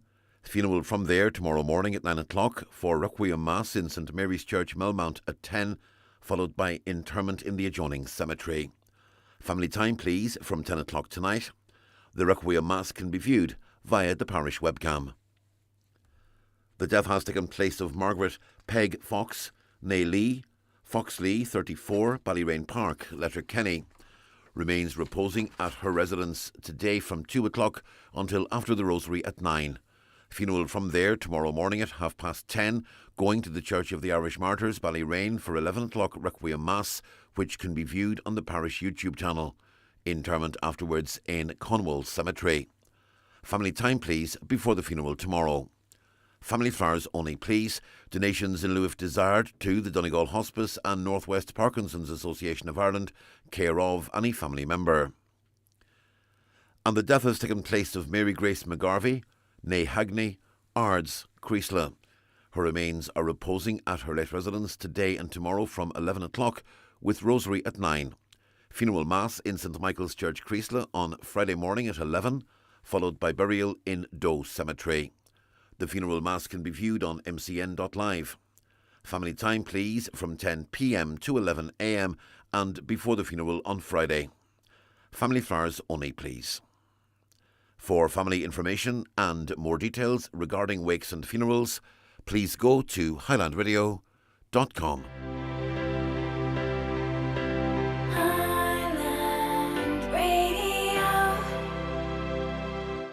Brendan has forgotten his gym gear. Well, half of it. His shorts and runners. But he's happy as Larry because he's just had a strawberry protein yogurt from Aldi. And he's feeling pumped. So even if he has to work out in jeans, he's not skipping leg day today. Besides, he has a specially selected fillet steak at home for his recovery meal. And a tub of ice cream. That's not really for recovery though, he just likes ice cream. Fair enough, he's working hard. Good food, good mood. From Aldi. Of course, today is Ash Wednesday and Lent begins today. Is it today? Lent begins today, Caroline, doesn't it? Our religious correspondent. It does indeed, yeah. And traditionally, it was always part of our my childhood and adulthood, I suppose, that something is given up for Lent. Do we still do that? Are you giving up something for Lent? If you're giving up something interesting for Lent, or even interesting to you, let us know.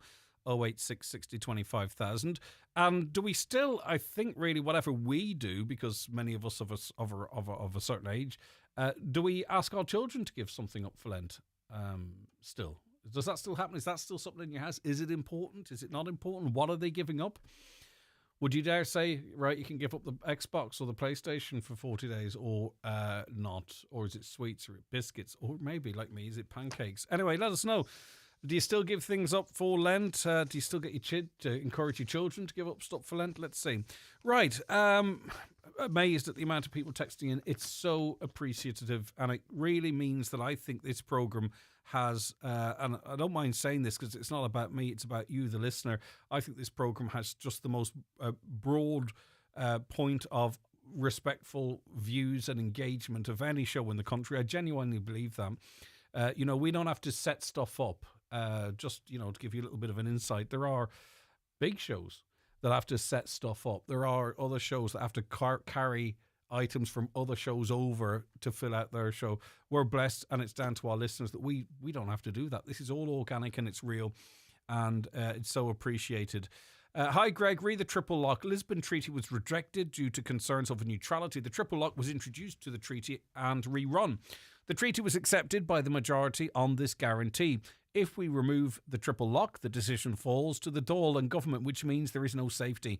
If government decides to send troops somewhere, it will pass cabinet and will pass in vote, as the government will always have that majority. Government are highlighting communist countries that can block our participation in peacekeeping. Any country with a veto can block UN participation. The rules of the UN were set up for a reason.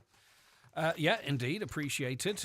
Could the old school, this is to do with Little Angels, could the old school be upgraded and retained until more classrooms are established on the new site and new schools built in other areas? Thank you for that. Possible. I know some parents expressed to me that the nurse is on site at the new school, and also in terms of integration amongst all students, and in terms of equal access to the best of facilities. Is that a solution? Certainly, potentially could be. Another caller says it's madness. A new school at full capacity even before it's opened. No forward thinking, they conclude. And although the way the building has been built, the roof can never be built upon. So there's no building up the way, and there's no space around the school to go out the way. So what is the solution here? There must be some space for prefabs, because that seems to be a lot of the conversation. Two comments on different things that I'll get to in a moment as it relates to Pearse Doherty. But a caller points out, and I mentioned this to Deputy Doherty, and he concurred, 9 families, but in fact it's 11. 2 are not counted because they presently have school places but have been asked to seek a place in Little Angels, so they're not counted. And outside of those, there are as many as 36 families affected waiting on assessment to be finalised. I emailed all the Donegal TDs about the government trying to get rid of the triple lock, but Sinn Féin TDs were the only ones to reply. Why Fianna Fáil going against Irish neutrality? It was Eamon de Valera who enshrined Irish neutrality during World War II. Has Dev been set aside now too? What does Pat the Cope say? I mean, in terms of our neutrality during World War II, we did allow our airspace to be used to facilitate more effective flight paths for bombings, etc. You'd be familiar with the corridor from Enniskillen across Finner, effectively, actually, where we permitted, even though we were neutral, right, we permitted planes to fly over our airspace, the Allies, so that they could more effectively bomb German U-boats, etc. So we arguably have always played a little fast and loose with our neutrality, but I take your point, and I'm open to correction on my assessment there. Right, in terms of the €100 million, sorry, I beg your pardon, is that in relation to, I'll read the comment. No, it's not going to get rolled back because the US was directly threatening an EU country last night with, I'm going to get Greenland one day, one way or the other.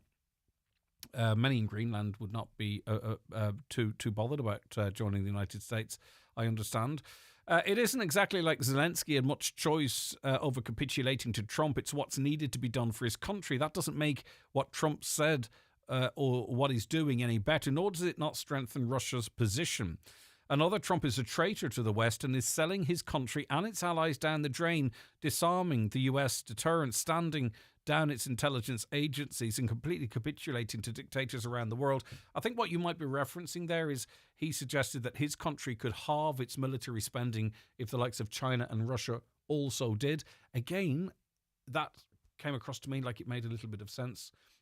But that sounds like I'm being pro one thing or other, which I'm not. But if you want to save your country trillions, and you can agree with the other big superpowers that will half our spending on arms, because these are all, deterrents, really. I thought that was quite clever. Again, I might be stupid. I'm sorry. Now Trump wants to invade Greenland, another caller points out. A couple of questions on other matters that came in while Pearse Doherty was on. Could you ask Pearse Doherty or the school management how much Little Angels are spending on renting prefabs at the old school per month? I know the answer unofficially, and it's disgraceful waste of money. The prefab should be bought outright at the very least. Good morning. Can you ask Pearse Doherty, now he's on the radio, why is the Vulture Fund Mars Capital not passing on ECB interest rate cuts? The other Vulture funds are. We were sold to them without knowing and are on a higher variable rate. Any reduction would be greatly appreciated. Can the government not order them to do so? Thank you. That sounds like an issue that's worthy of chasing up separately. Because it is so important. And just an early a reminder for you, and I'm struggling to string my words together, I don't know why today. John Bresson's broadcasting live his Around the Northwest show today from the ETB Fet Fair. It's in the Radisson Blue Hotel in Letterkenny from 12 p.m. to 2:30 p.m. So if you're going down to the Fet Fair, the ETB Fet Fair, obviously keep an eye out for John Bresson and the crew. Give us a wave, say hello, put a request on, and you can get along to that Fet Fair as well, I think. But if you can't, we'll have some interviews and a taste of what's going on there throughout John's show. Hi, Greg. A large percentage of money that went to Ukraine from America can't be accounted for. That's the American take on it. Vladimir Zelensky is very, very clear where the money is. He says every shilling that came into this country is accounted for, that Donald Trump is counting weapons and missiles as money. So whilst Donald Trump claims that the money can't be accounted for, Zelensky and his allies contradict that, by the way, just to be as balanced and fair as possible. I'll read the text in full, though. Hi, Greg. A large percentage of money that went to Ukraine from America cannot be accounted for. So, yes, it should be scrutinised. Irish never had an issue helping anyone in need ever, but sending huge amounts of money in our own eyes, which is but a drop in the pockets, is ridiculous. Pearse, I agree with you pretty much most of the time, but we're not living in the same world anymore. The UN isn't going to get fixed for the logic of the triple lock to work.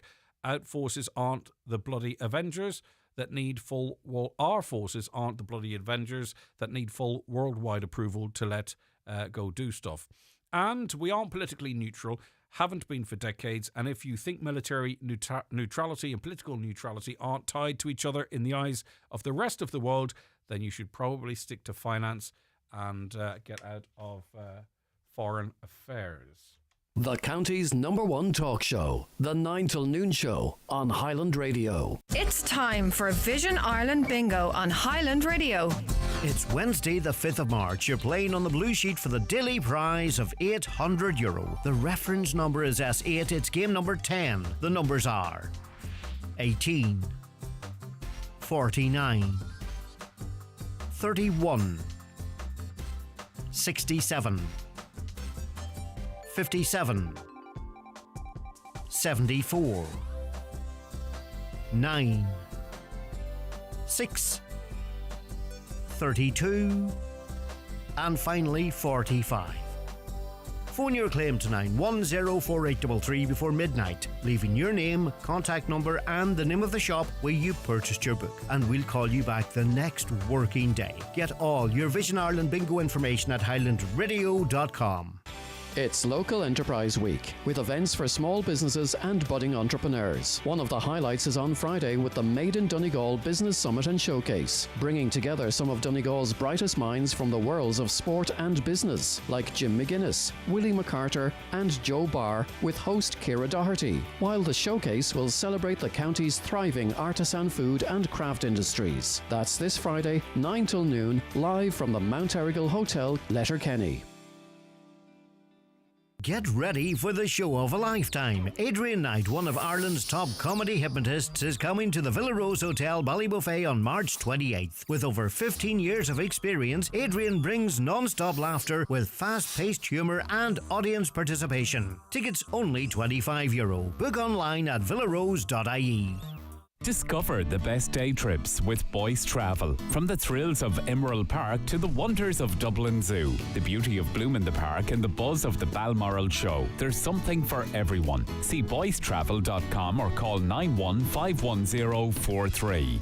The 9 till Noon Show with Letterkenny Credit Union. Simplify your debts with a debt consolidation loan from Letterkenny Credit Union. Call us on 074 910 2126 or apply online via our app or in office today. All right, there's a sporting thread running through the rest of the show. Lots of other stuff as well.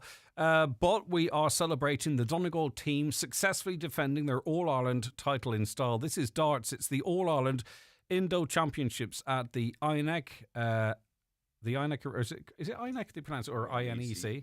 INEC, yeah. Arena in Killarney. That was the dulcet tones of Noel O'Donnell, former captain, and now with 13 All-Ireland titles, and we're joined also by Cartha Boyle, who is the current captain. Gentlemen, good morning to you. Morning, Greg. Thanks so very much for joining us, and thanks for bringing in the hard fought for silverware. Cartha, why are we so good at darts? Well, I think it's bred into us in Donegal to be good at anything we put ourselves to. You know, the county, the forgotten county, but we try and stand up and be accounted for when we do. But through the history of the darts in Ireland, Donegal have always been one of the top teams. And then with all the local leagues and all the competitions we run all year, it seems to be these players keep coming, they keep rising up to the top. And No, what is the format of this competition? Because you have to perform really well over a prolonged period of time to be successful. You know, you can't have a good half an hour or a good day. You have to really, you have to be on form the whole way through. So what's the format? It's county v county anyway. County v county, yeah. The first day you have the group stages. There's usually, this year there was 5 teams in each group. So the top 2 automatically qualified, and then I think it was the top or the best place, third place. So you have to be. You top the groups. Is it based on legs won? Is it your? Yeah. It's the total legs won. Yeah, so you beat Mayo 13-0. Yeah. Which is always good to hear. So obviously all the games are played over 13 legs. It's not a target. Whoever wins the most of. Well, it's 13 sets. It's first to 2. One's a set, best of 3. Right, one's a set. Right. So it's long, really. It's long format. That was the first game on the Saturday. Well, that was unexpected. I was going to say, right, that is absolutely amazing. We were actually all-Ireland champions 3 years ago. Yeah, and the West Coast champions this year, so they were. So that was a great way to start the day. Then couldn't ask for better. It took us a wee while to reset. We nearly had to pretend our second game was our first game because could go to your head. Well, that was 11-2. Yeah, that was a good game. So. In terms of the format then, so we know the format, obviously win 2 legs, get a set, and it's 13 sets. Whoever accumulates most sets, a set is a point. But in terms of the team, how many are on the team and how many from Donegal play Mayo, and does that work? 13 players play each other, and just the format. Wow, okay, so it was 13 victories then from separate players in Donegal. Yeah. Wow, fantastic. Yeah. Brilliant stuff. And then to the knockout stages. So you progressed there, top the table with 42 points. Oh, did you top the table? You couldn't have been. Yeah, we topped it. Yeah. Then you go to the knockout stages. In the last 16, Donegal 7, Sligo 5. Bit of local rivalry there. It was brilliant. We're very friendly with Sligo. Maybe that was some of the issue. And that game was tit for tat the whole way through till the very last 2 games, And that's a knockout, as we say. So you still have your 13 named out of your 18 panel, and so you have the first to 7. So it goes as long. Yeah. If you're further down the batting order, so to speak, you might not get a game if it plays out. Right. Quarterfinal 7-1 over Waterford. Semi-final Donegal versus Offaly 7-3. And then in, again, certainly couldn't be described as local rivals, Cork in the final. What did you know about Cork going into that? I know a lot about Cork. Every year we seem to meet Cork in a quarter-final or a semi-final, and it's always a cracker of a game. But this year it was in the final. Cork was one of the favourites, along with Dublin and Offaly and Mayo. And we knew exactly what was ahead of us, but we got off to a great start. Noel, can I ask a silly question? Why is the deeper you go into it, the shorter the format? The shorter the format, the deeper you go into the competition. Normally, in the finals, it's best of 5, first to 3. Yeah. And when you go into the semi-finals, it's just supposed to give everybody a better chance. All right, brilliant stuff. Okay, it just goes to show you we're consistent over the course of the whole competition, beating Cork then 7-3 in the end. Yeah, it was a great result. Yeah, fantastic result. Yeah. So Donegal, in terms of darts at this level, are there many better than us? There can't be too many. Not at the minute, no. Yeah. It's easy saying it today, but there is teams out there, maybe they haven't just everything in order at the minute, and they're going to come good again. But Donegal just seem to have, through back to our backroom team and our management and county board and all, everything needs to be in order for teams to success. It doesn't matter in any sport. When you're picking the team, Cartha, do you know the opposition? Because it's a big pool, but it's a small pool too. So do you, when you're putting out your 13 players, right, and you're putting them out in order, do you know who they're playing as you're picking your team?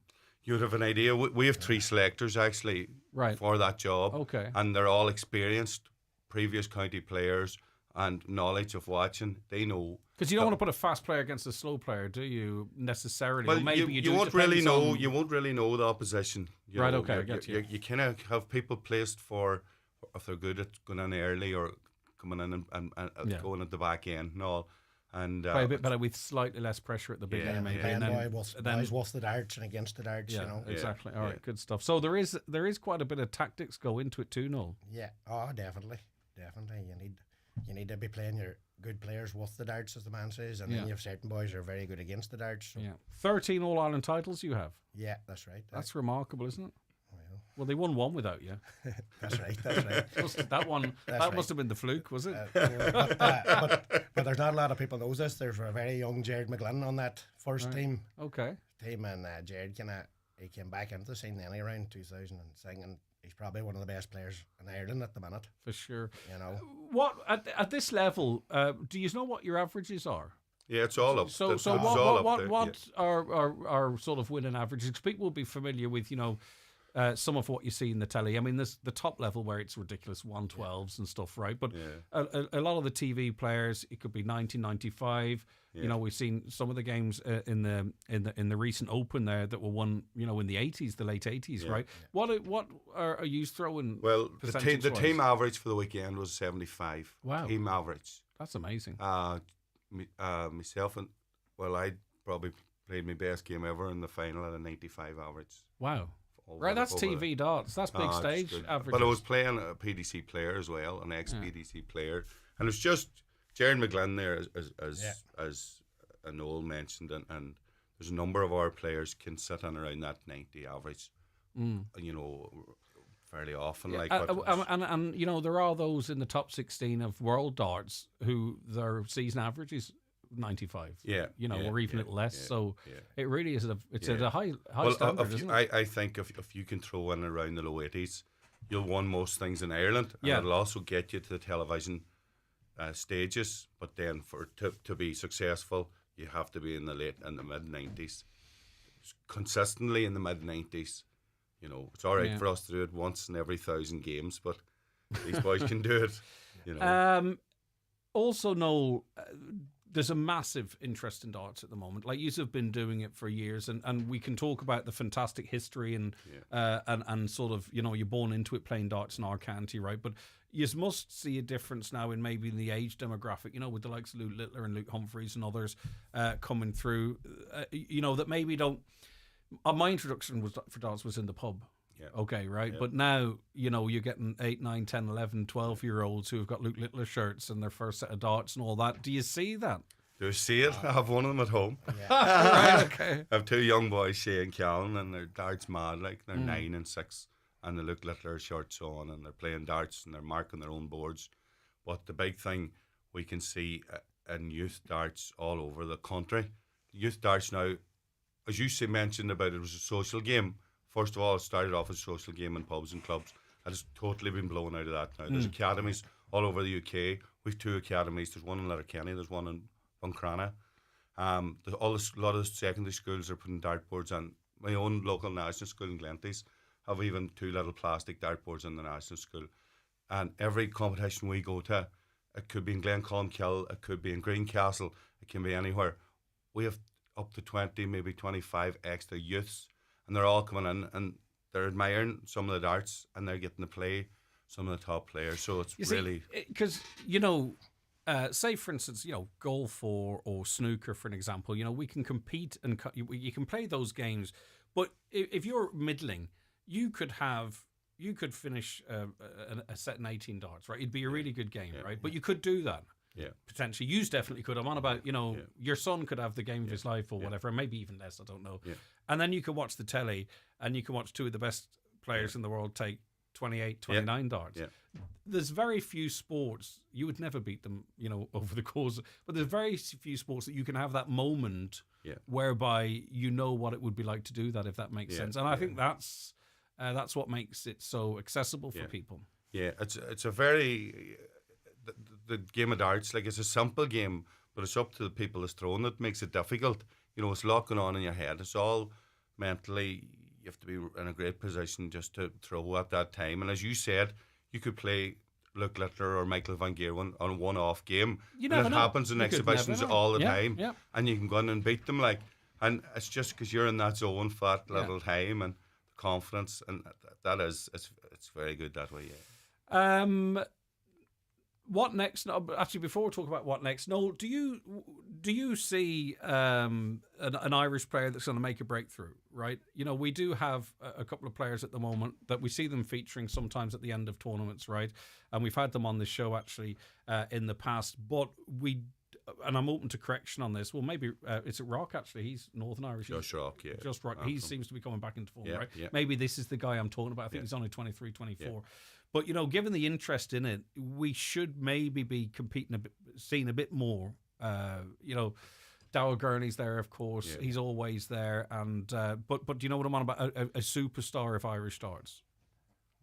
Well, if Jared McGlynn would put his mind to it, I'm sure he wouldn't be far away. Like, but because that's what it takes, doesn't it? He's got a young family, and you know, he would give it a good rattle now. Yeah, no, I think now with the way everything's been done for the youths in Ireland, like the Youth All Ireland Championship is on this weekend. It's on this weekend. And there's 55 teams entered from the country. So no, and there is a pathway through because in the I think it was in the quarterfinals of the UK Open. Yeah. Virtually all of the players had played the youth game, if you know what I mean. They had come through. So it shows that the system's working. Yes, it's definitely working. It's just a case of us getting everything in place. And I think the way they've jiggled around the top 32 versus the top 16 or the top 64, it can be harder maybe to break through, but it does require someone who has the time, the backing, and the commitment. Because the talent's there, we'd agree on that. Yeah. It's just a case then. All right. You defended this really successfully. A fantastic achievement from all of you. It's a huge team. We can't mention them all. Is this it now? Is there an international competition that we're going to, or is it's no? That's in terms of this competition for Donegal. That's the top it gets. But there is also then the Irish rankings, and you can be very fortunate to get to play for your country, and the World Cup this year's in South Korea, and Jared McGlynn, as we mentioned again, he's sitting third in the rankings. I don't think Jared seems to be getting it in the ear an awful lot from you guys. He is, Jared, but you know, pull the finger out here. No, we'll just look at in a nice, supportive way, right? Don't get me wrong. Yeah. Okay. So. Well, listen, fantastic achievement, lads. Well done. It is pretty special because you know they're not mugs down the country either. No, you know these are top players as well at this level. But for now, Cartha Boyle, captain, and Noel O'Donnell, former captain, and now 13 All-Ireland titles. Congratulations to you and all of the team. Well done. Thanks very much. All right, we'll be back with more after these. Watch the show live now on YouTube, Facebook, and at highlandradio.com. The 9 till noon show is brought to you by Letterkenny Credit Union. Digital loans now available. Apply online or via our app today and get your loan transferred directly to your current account. Luxury is not merely seen or heard or even touched. True luxury is experienced. It lies in the minute details that elevate the ordinary into the extraordinary. It's quiet spoken, but leaves a lasting impression. You know it when you feel it. Luxury begins with L. Lexus. Experience amazing. Discover the all-electrified range at Lexus Letterkenny. Heading off on holiday? Don't forget to park to relax. Travelling for business? Well then just park to work. Flying for a city break? Simply park to explore. No matter where you're going, you'll find safe, secure shuttle parking just 6 minutes from the airport at Dublin's newest airport car park, Park2 Travel. Visit park2travel.ie now to book your space from March 10th and use the code PARK2TRAVEL now to get 15% off. Park2travel.ie. For when you need to park to, well, travel. Terms and conditions apply. Sometimes it's just bad luck, but sometimes it's negligence. From minor bumps to life-changing injury, every accident has a story. Time to call McElhenney & Associates. They'll assess the situation, advise on solutions, and lead the way if any litigation is to follow. From motor accidents and workplace accidents to slips, trips and falls, call today on 074 917 5989 or find us online. Let's get you started on the road to recovery. McElhenney & Associates Solicitors, Stranorlar. How can we help? In contentious business, a solicitor may not calculate fees or other charges as a percentage or proportion of any award or settlement. Celebrate St. Patrick's Day at Century Complex with hours of shenanigans and malarkey. Start your day with a breakfast at Backstage Bar and Grill. Enjoy face painting from 12 p.m. to 2 p.m. at Century Play. And don't miss out on our burger and pint offer at Century Golf.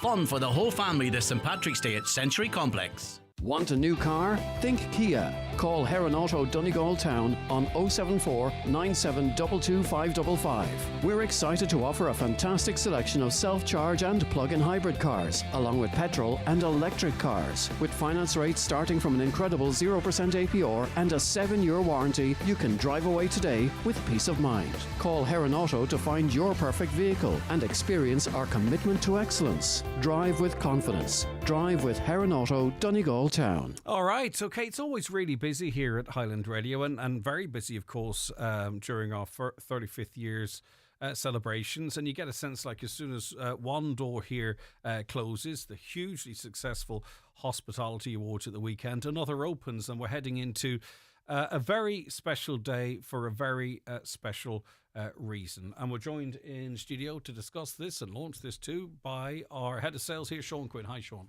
Morning, Greg. How are you? I'm doing fantastic. Right, okay. So we had a hugely successful fundraising drive last year that benefited some amazing charities, and we're at it again.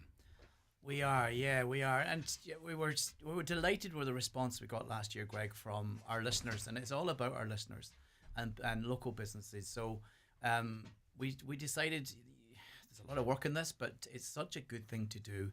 The feel-good factor within the station. Everybody comes together for one day. We open up the doors and say, come up and celebrate 35 years with Highland. But let's give something back whilst we're doing it.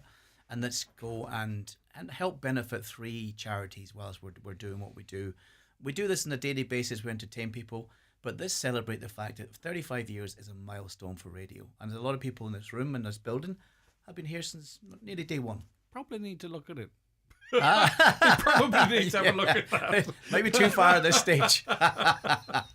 But yeah, and what we're going to do is on March the 14th, we are going to have a ton of entertainment, cracking giveaways, and we are also fundraising for Donegal Cancer Flights, Blue Stack Special Needs Foundation, and Huey's Corner.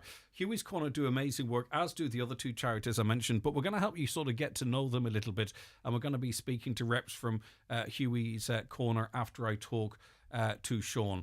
And, you know, people will be familiar with a format we have here, and we're employing that format in a very, very simple way to give people the chance to win big, but at the same time support the Donegal Cancer Flights, the Blue Stack Special Needs Foundation, and Huey's Corner. Yeah, and it's well put, Greg, because what we want to do is we want to raise as much money as we can for them on the day, but it's hard to do it in the one day. So what I've decided to do is let's launch it today. And what we're asking people to do is to donate €10. If you can donate €20, €30, that's fine.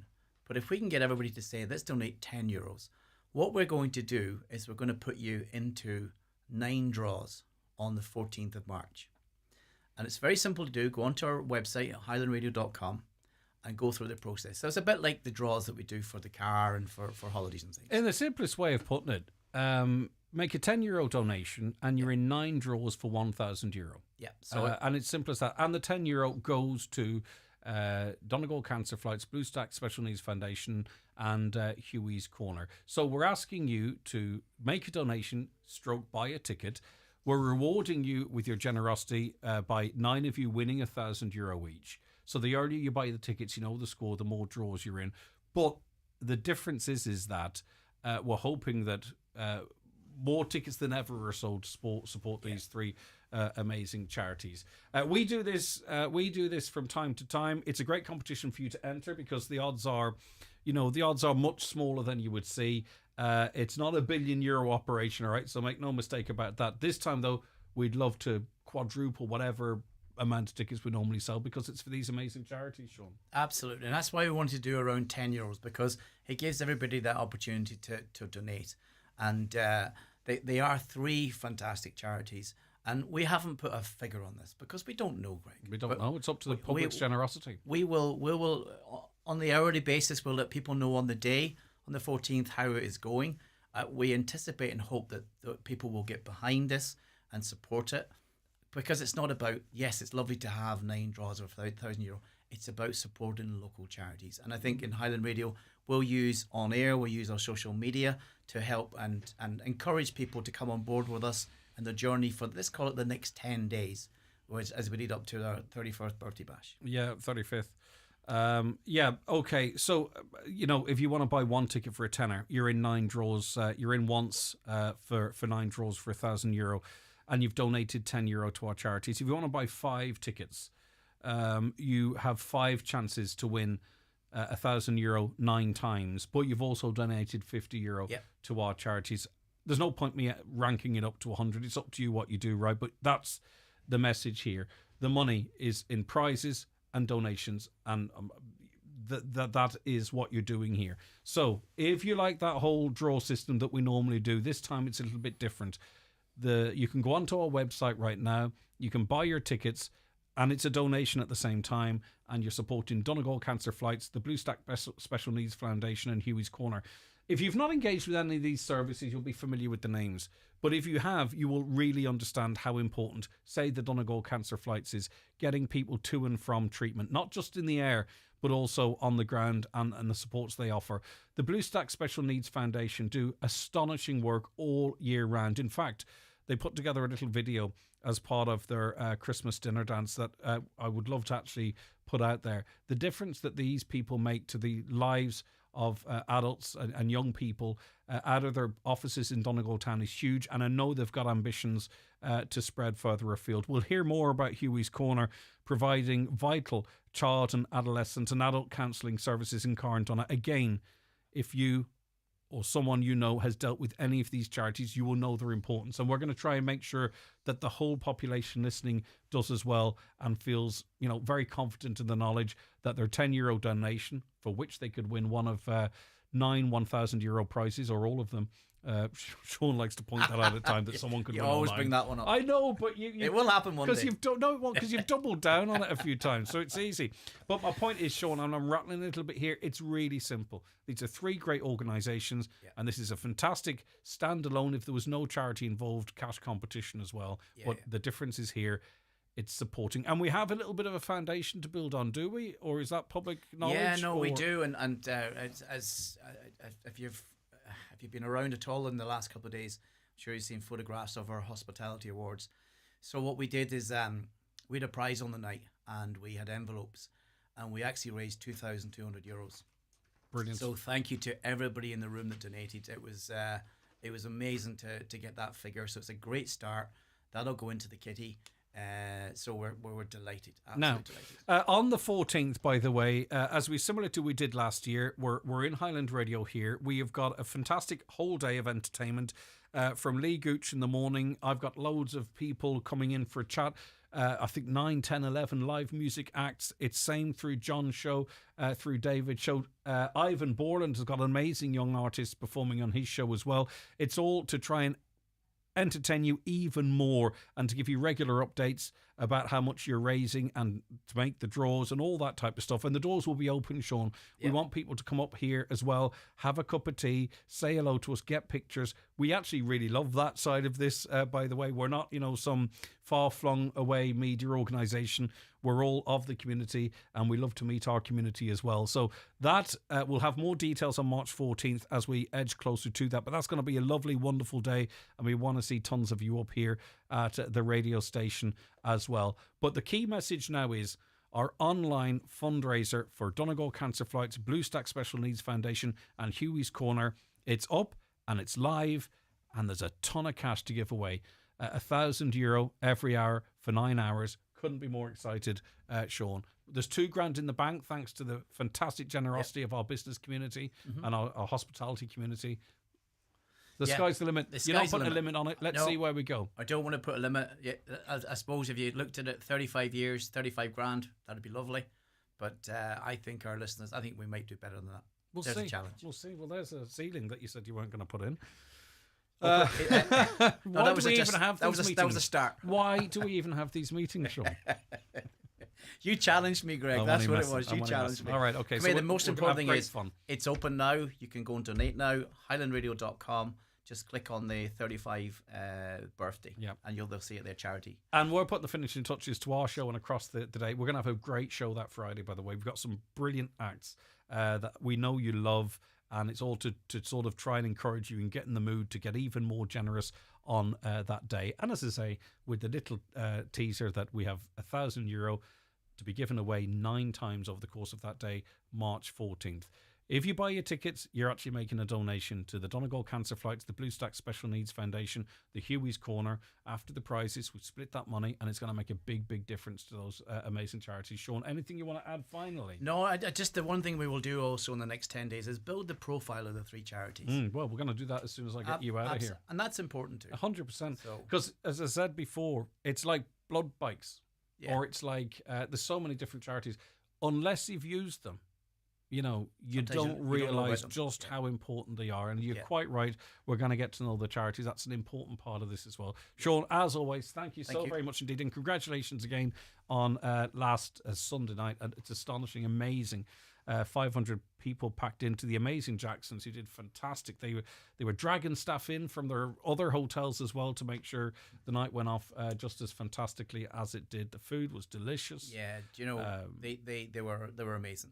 So much so that I can confirm 2026 will be happening. Hospitality Awards will be back in Jackson's Hotel. Fantastic. So we look forward to it. The feel I got in the room, it was just amazing. Everybody had a brilliant night.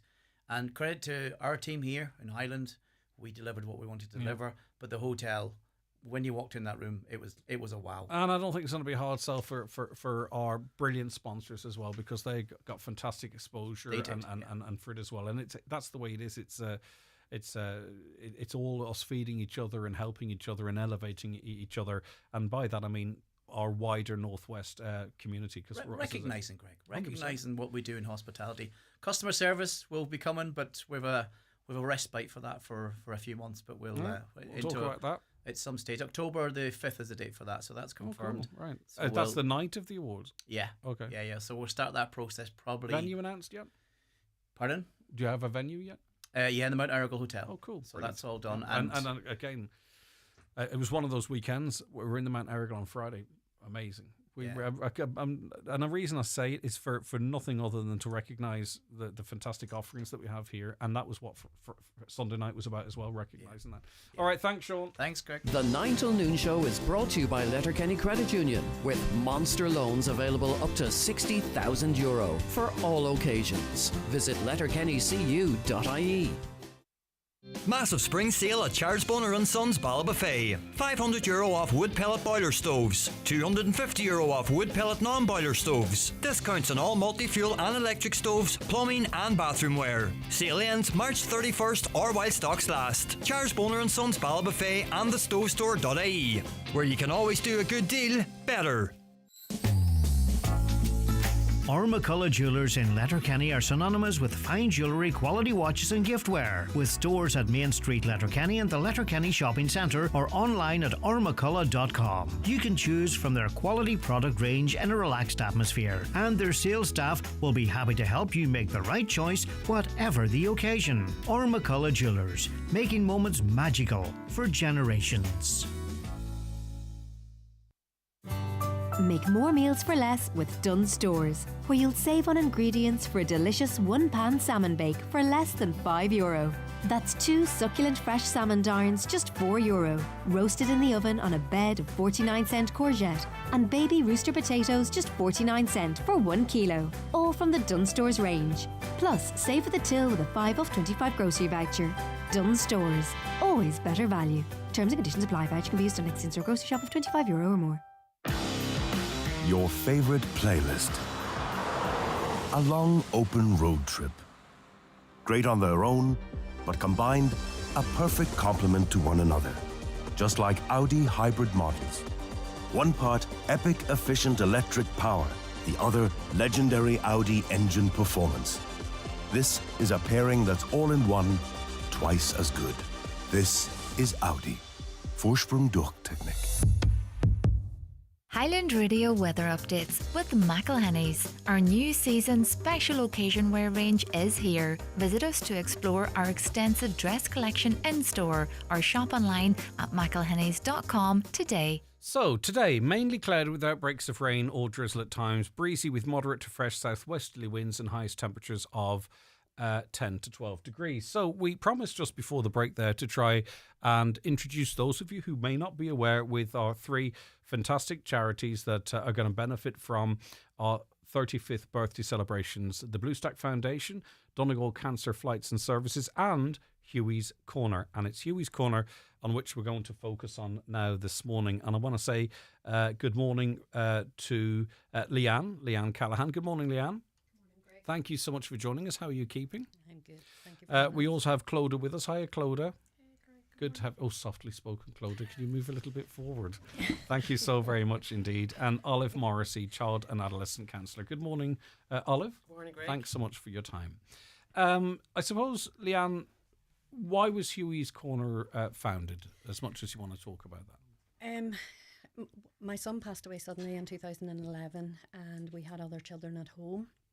And as the year progressed, we needed support for those children. We couldn't find any support for them at that point. And I had contacted Liam Cannon in the Pastoral Centre, and, you know, same story. There was nothing available at that time. And is this in terms of specific supports for siblings, say, for instance, that have been bereaved? Yeah. Okay. Because as much as impossible and difficult as it is for the caregivers to deal with such a loss, then you do very quickly notice that you have to ensure that you try and limit the negative impact on everyone affected in the house by this. Yeah, Right, and okay. that's kind of, you know, we could see that support was needed for our children because the loss was so sudden. We were struggling to understand it, never mind them. So after that, we had the conversation with Liam Cannon, and, you know, there was nothing there. A few years later, we raised some money through the darts in the community, and from there was one room set up in the Pastoral Centre in Letterkenny, and that was one counsellor as well. One room, one counsellor. And was that Huey's Corner at this point, or was that a subsection of the Pastoral Centre? That room is named Huey's Corner. Okay, yeah, lovely. that was the original room. Yeah. But that, of course, you know, you created something that would require you as a family to travel to and from. Yeah. It's great to have it there, right? But it's not in Inishowen, for an example. Yeah. So what, did you decide to expand at that point, or? No, it was 2020. We kind of decided that we wanted to bring it local. They were coming one day a week from the Pastoral Centre to Buncrana. Mm-hmm. So we decided to go independent we're under the branch of them. So we offer that one day a week in Letterkenny through full fundraising. Now, you and your husband very much involved in the establishment of this. Are you still have an every active role in it all the time? We do, yes. And which was a big decision you had to make amongst yourselves to take that on as well. Yeah. What was the driver for that? The passion for children's emotional and mental well-being. Yeah, simple as complex as it is, as simple as it is. Yeah. Olive, as a child and adolescent counsellor, you're working with Huey's Corner now. You would know more than anyone, equally as much as parents, how important it is to engage with young people. Yeah, absolutely. And for me, I suppose the big passion is around loss and grief. A lot of my work is around death and dying and supporting children and young people that have been bereaved. And I suppose you said there the importance, Greg, of the children. To me, the importance of supporting that parent or the parents. Because I had said to you before, Greg, our children are extremely resilient. We know when things are not right with them, and often parents are very worried because somebody has died, what the response is going to be for the child. Because death comes to us all, and it is natural, but at certain times in people's lives and brain development, cognitive, it's completely unnatural, isn't it? And how one might process that. Absolutely. Yeah, okay. And that is it a special type of counselling in terms of approach? Yeah, I definitely think, I mean, I have a specialist qualification in it because I was so passionate about it. I felt I needed to get the right kind of knowledge around working with children and young people. And I suppose I'm privileged in the sense that I do work in the Foyle Hospice in Derry, and I have for a long number of years and as their child therapist. So I have a lot of experience in the field, but it's more so I think the passion around it, because a small piece of work with a child and young person around loss and grief can be just life-changing for that whole family unit. And before I bring Clodagh in, Leanne, you know, it must have been, as you sort of looked into this to hear people sing off the same hymn sheet as you, to understand the gaps that are there, to understand the importance of supporting these children. I'm not sure if there were any pieces of the jigsaw at that point, but it must have made the whole picture for you that, yes, people get it. People understand what my family are going through and what we need to do for others as well. Yeah, for sure, Greg. And it is that understanding, we have a great group, great working group as well, so we have a lot coming down the line in terms of support in the community, especially and an issue one from Hughie's Corner. So, I'm proud to be a part of it too. As I was saying to Sean a little earlier on, a lot of services, and I think Hughie's Corner is amongst those, that there probably isn't the public awareness, but my word, if you ever need the services, you become very aware of them and their importance, and you hope and pray people don't, but unfortunately they do. Are you publicly funded at all, or is it all done through fundraising? We get no public funding whatsoever. It's all fundraising. Okay, so if through the generosity of people, the public, over the course of the next 10 days, this would be really valuable to the work that you do. Yeah, it goes directly, and they paying for the, towards the counselling service itself and the small cost of the overheads. Okay, the money goes there. Yeah. So, folks, I don't want to monetize this, but we are doing it. This is Hughie's Corner, one of our 3 charities. You can buy your ticket right now. Get your ticket on our website, and if you needed an incentive, we are giving away €1,000 every hour for 9 hours as well. But really what this is about is supporting the fantastic work of Hughie's, and we want you to help us in doing that. Clodagh. Hello. How are you keeping? Good. Sorry to keep you waiting until last, because you're thinking, is he ever going to ask me a bloody question? I hope he doesn't, but now he does. So listen, you're very brave for calling in and chatting to me. I really do appreciate that. And I don't mean that in any way patronising. It just, I know to talk about myself wouldn't be, I would have to work myself up to it. So you used the counselling at 17. I used it at 17. I became sick when I was 16, and I was in hospital for 3.5 months. So after I got out, I lost my granda, and I was finding it very hard. I've lost my other 2 grandparents and my auntie now since COVID. So it all came at once. So it kind of started building up, and I needed to talk to someone, and I found Hughie's Corner and the team, and they really did help me. And you got Lyme's disease, which is an incredibly, and you still have it, of course, Lyme disease. I get told off, because we cover it quite a lot here, and I get told off if I say Lyme's instead of Lyme disease, I think. Yeah, I kind of do the same, yeah. Okay, so I'm going to be a good boy here. But that's incredibly debilitating, isn't it? Did you get an early diagnosis of it, Clodagh, or were you told that it was in your head and every other bloody thing? Yeah, I was told it was in my head. I was told they were trying to get psyched to me in hospital. They told me it was in my head, and that feels like gaslighting. You're going, no, I'm sick. I've got a problem here. Yeah, okay. They kept telling my mom I was looking for attention. They kept asking me, was I getting bullied at school? Was there something going on in the house? There was nothing. I was just sick, and it was so debilitating that you were in a wheelchair. I was in a wheelchair and crutches for 2 years. And then I finally met a doctor from Sligo who believed me. And he was like, there is something going on. It's not in your head. And brilliant. I started getting treatment. And were you able to do it through that doctor in Sligo, or did you end up going through Dr. Lambert in Dublin? I did both. Okay. Dr. Lambert's treatment ended up not working for me. And really? I tried a new treatment centre down in Vaughan. It did work.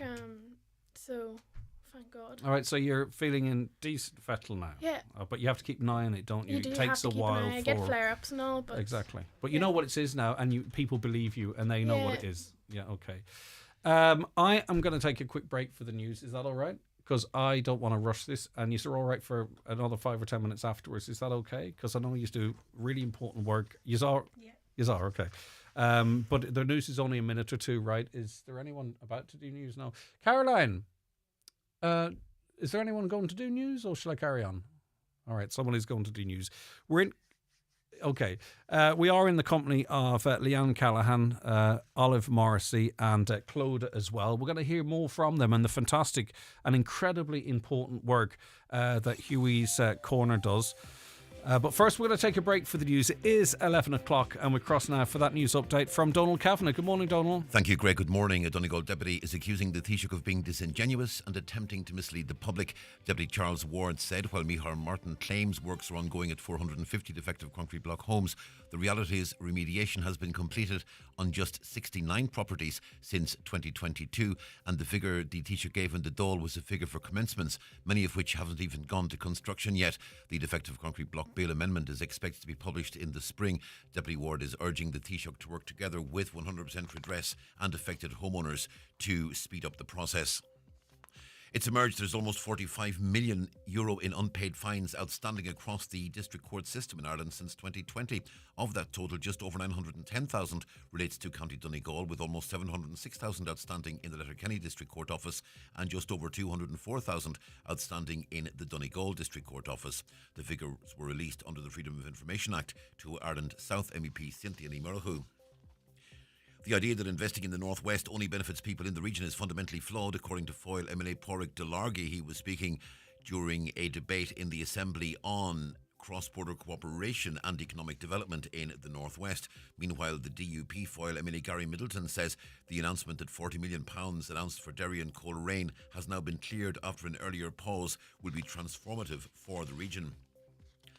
The Taoiseach says efforts are continuing to resolve capacity issues at the new Little Angel School in Letterkenny. Serious concerns have been raised after a number of parents were told their children would no longer have a place at the school when it moves to a new state-of-the-art building, as it's too small to accommodate all pupils. Deputy Doherty told the Dáil that the situation families are now facing is appalling and devastating for them. And an 11-year-old boy remains in hospital today after being stabbed by another 11-year-old at a school in North Dublin. He was attacked in the back just before 12 yesterday. Gardaí believe it was because of either a minor dispute or competitiveness. There will, however, not be a criminal investigation because of the boy's age. And we're back with news headlines again at 12 noon. Thank you, Donal.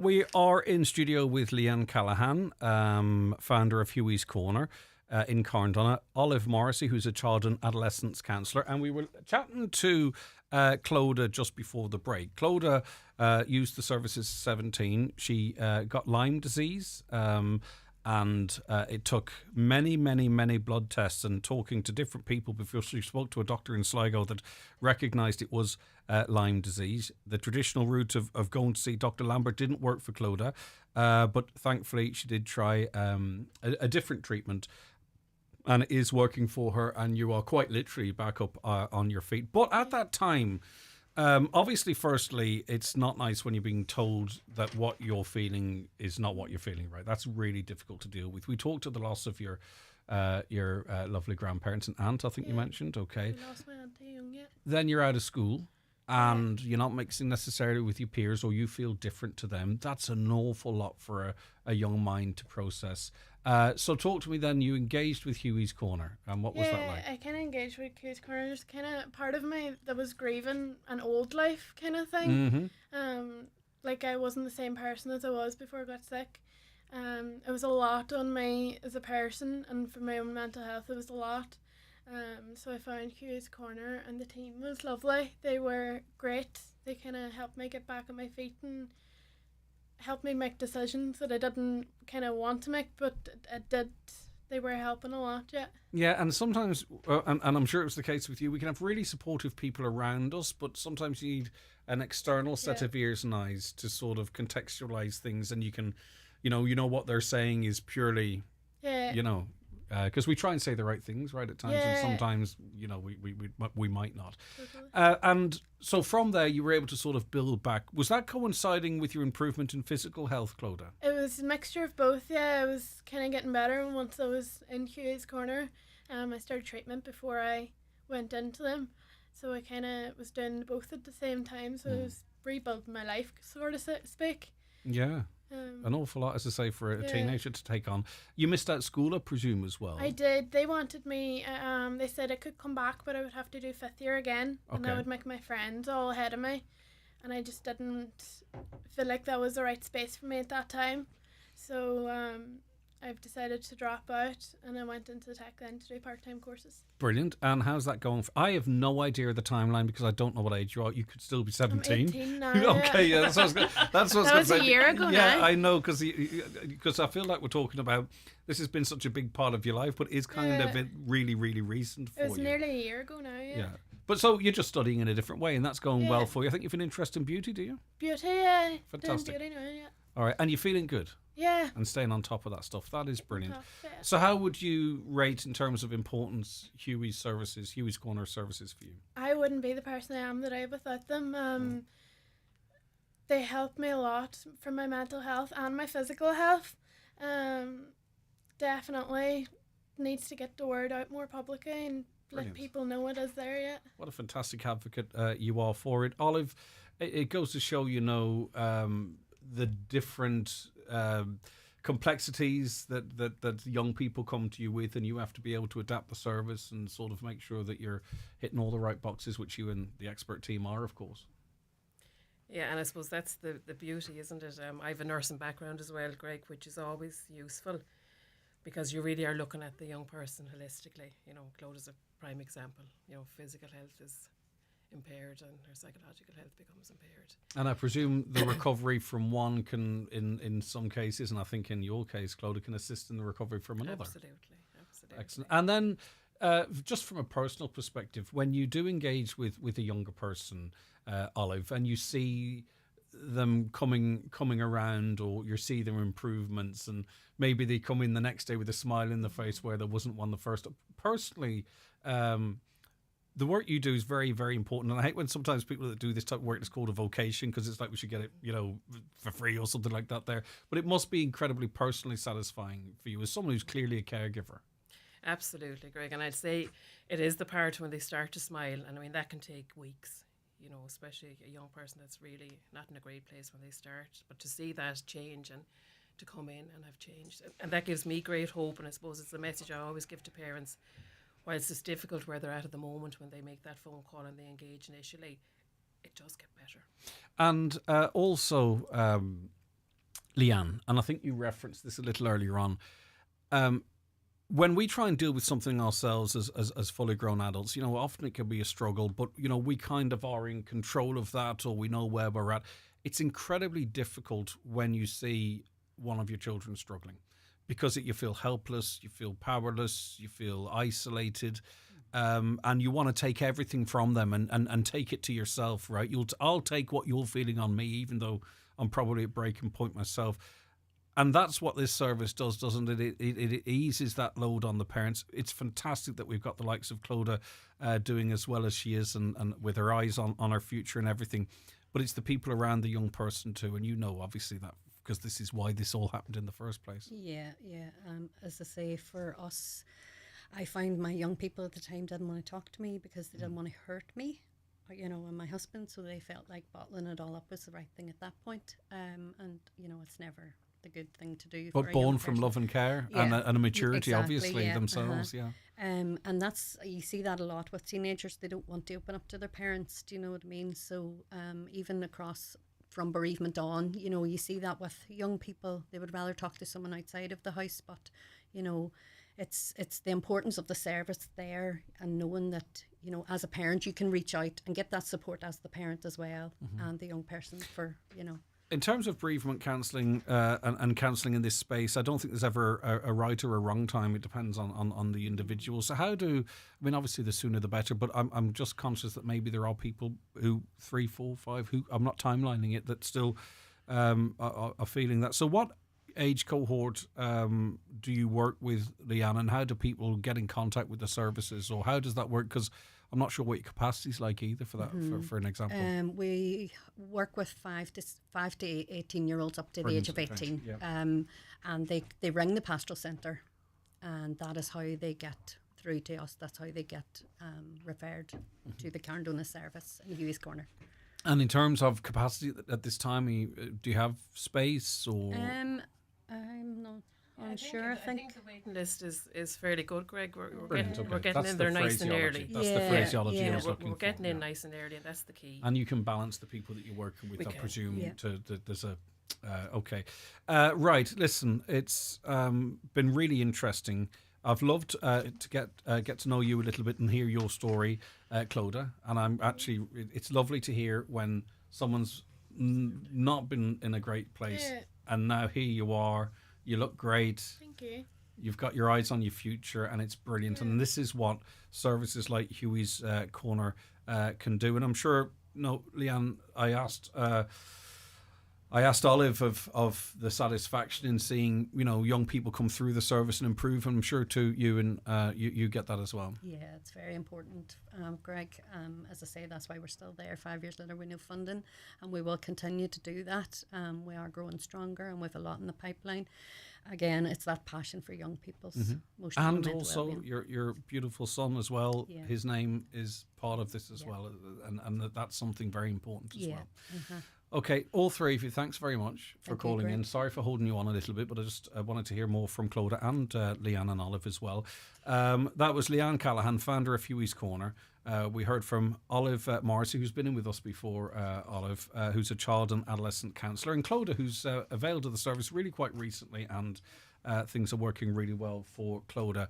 And the reason we spoke to Huey's Corner, you don't need an excuse, but it's to try and get the word out of some of the fantastic charities and organisations we have in this county helping people, funding.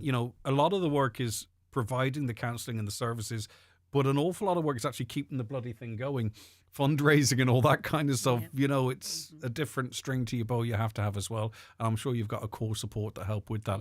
But we're trying to help with that. It's part of our 35th birthday celebrations on March 14th. And now, right now, you can donate, and we'll split anything that's raised between... I was going to say Leanne, Olive and Clodagh. I was literally, it was just accidentally on the tip of my tongue. I was looking at the wrong piece of paper.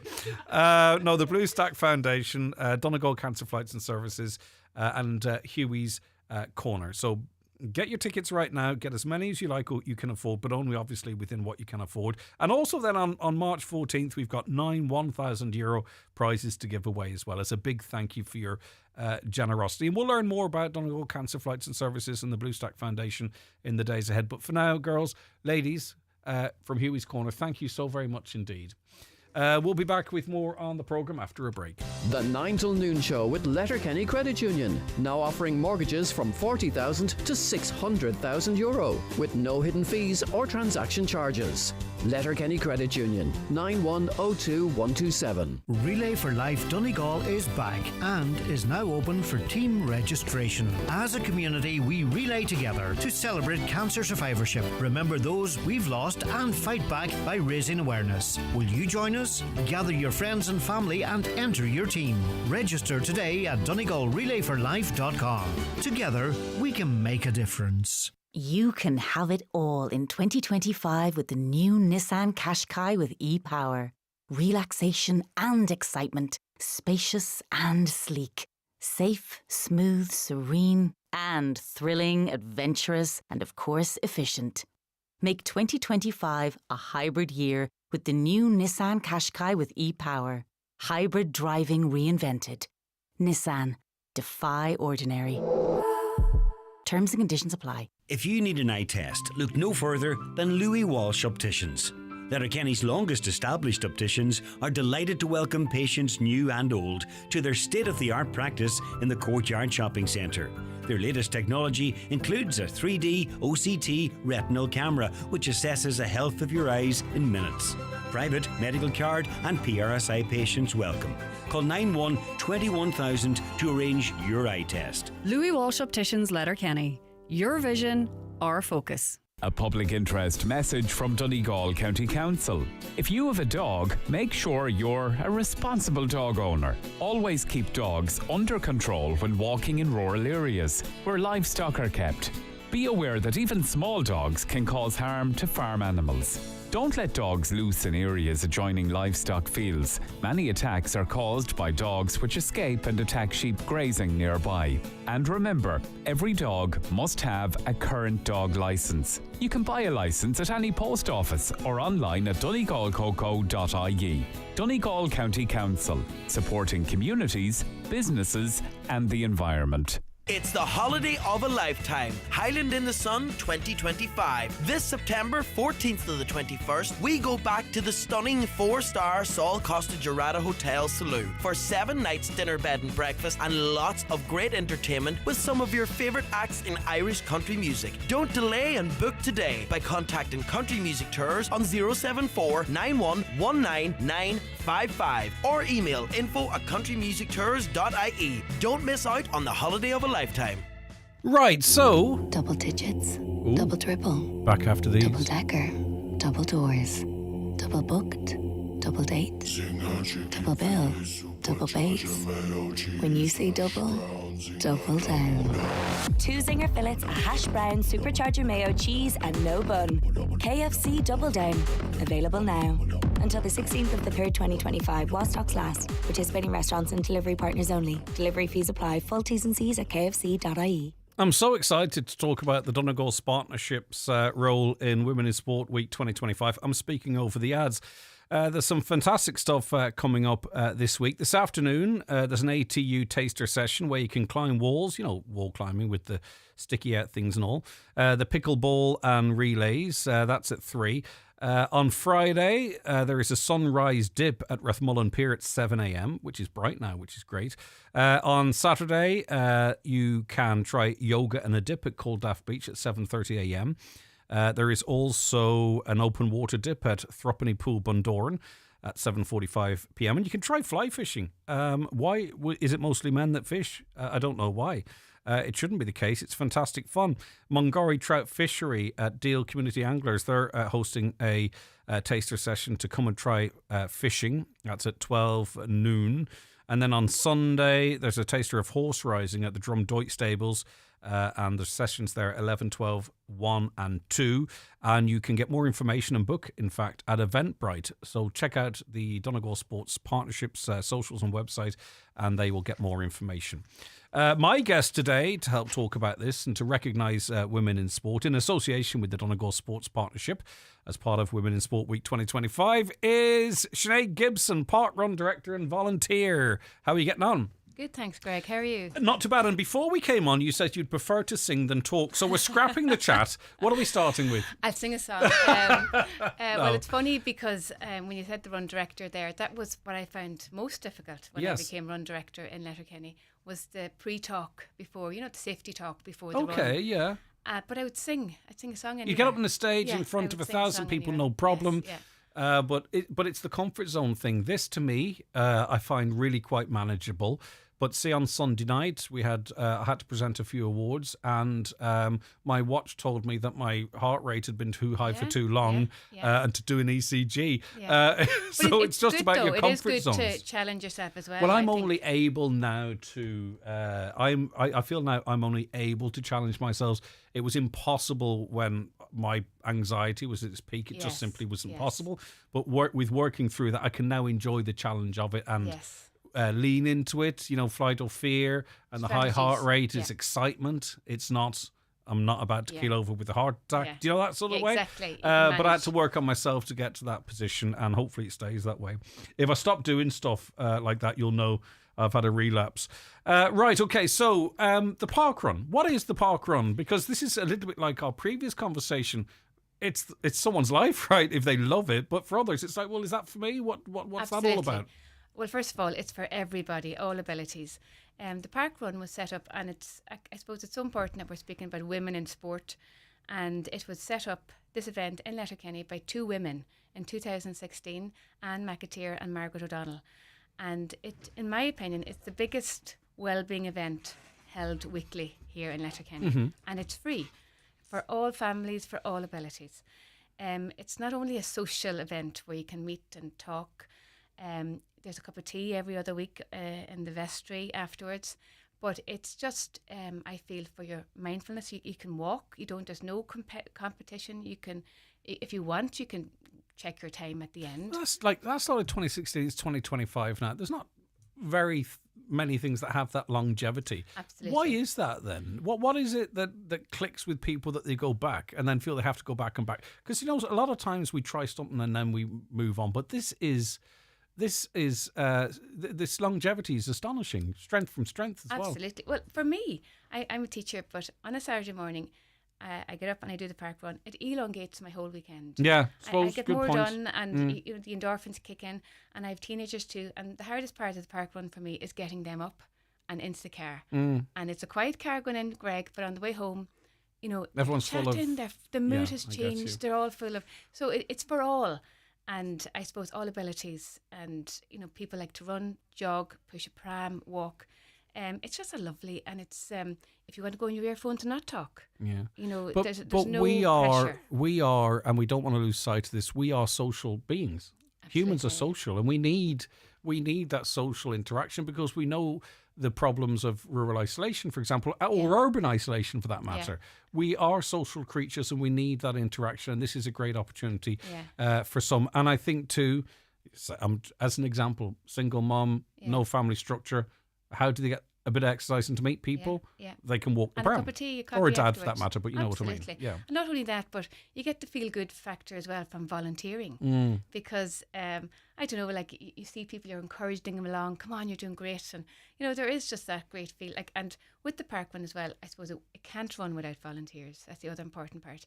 And if you can do your 8 or 9 runs or walks or whatever, and then volunteer the 9th or the 10th week, if everybody did that, it would run smoothly. Did you, was your motivation to sort of throw yourself into this driven by having a couple of girls? And talk to me about that process, or what was going through your mind. Well, I suppose to become the run director, I suppose I went through all the various volunteering roles, marshals, pre-setup, post-setup, timekeepers, all of that first. And then there weren't many female run directors there. I suppose it's predominantly male. So I just felt I have 2 daughters myself. I'm always encouraging them to go for this, that and whatever.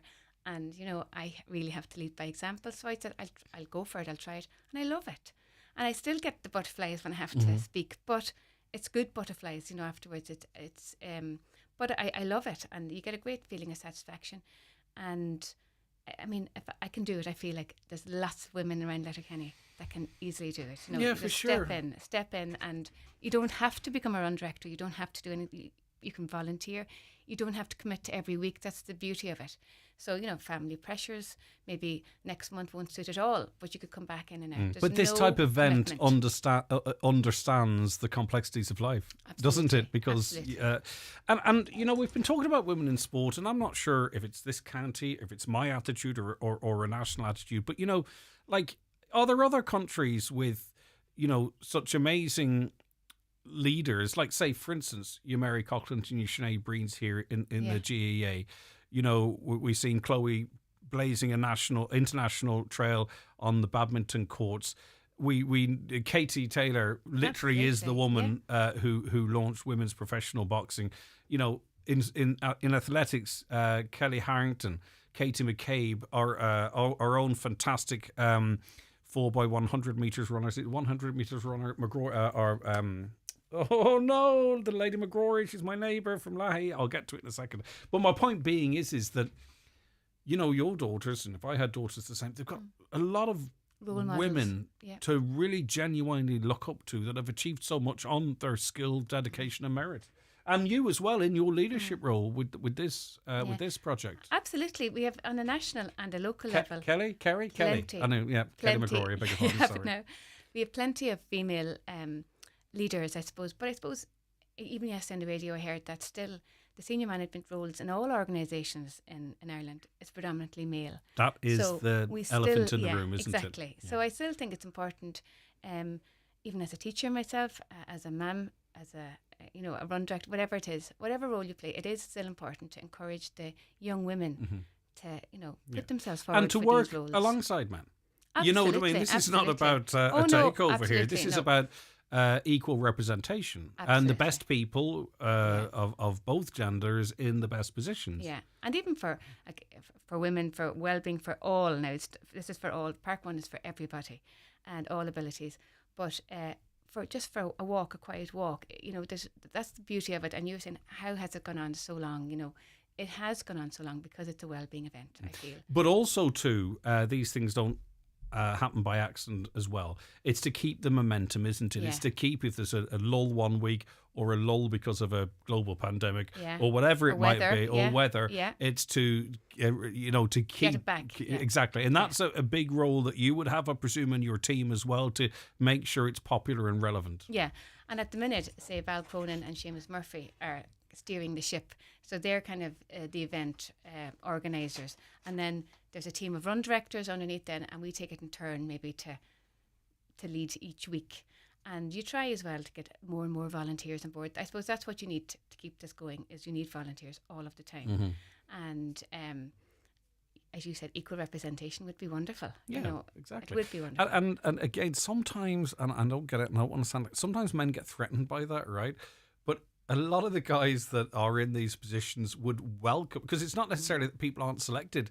You also have to put yourself forward as well, don't you? You know what I mean? You can't be elected head of an organisation unless your name's on the ballot paper. And I'm not saying it's not. So, this is about, and there's many fellas involved in a lot of these organisations that say, right, come through. We'd love to work alongside you. Yeah. Not everyone, but I'm sure, this is not a man versus women. This is about everyone being represented.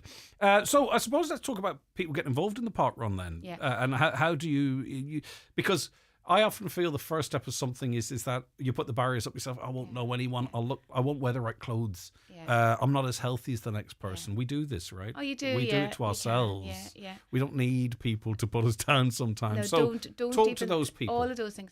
What I would say is, come along this Saturday. This is International Women's Day on Saturday. Come along, all families, men, women, children, all ages. Wear your tracks. Just wear comfortable runners. Come along. At 9:30 you get a pre-talk.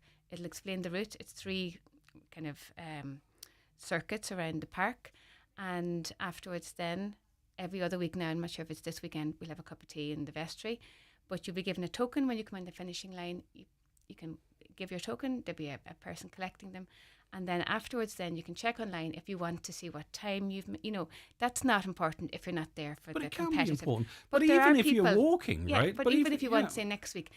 For example, like last week I walked with my daughter, and I got chatting to this man that I know kind of fairly well, but didn't know as well. But I was chatting to him, and his first time he ever did it, it took him an hour and a half. Right. And now he's getting around in half that, But the first time he ever did that was an hour and a half, and he built on his fitness. He's 110 now under his belt.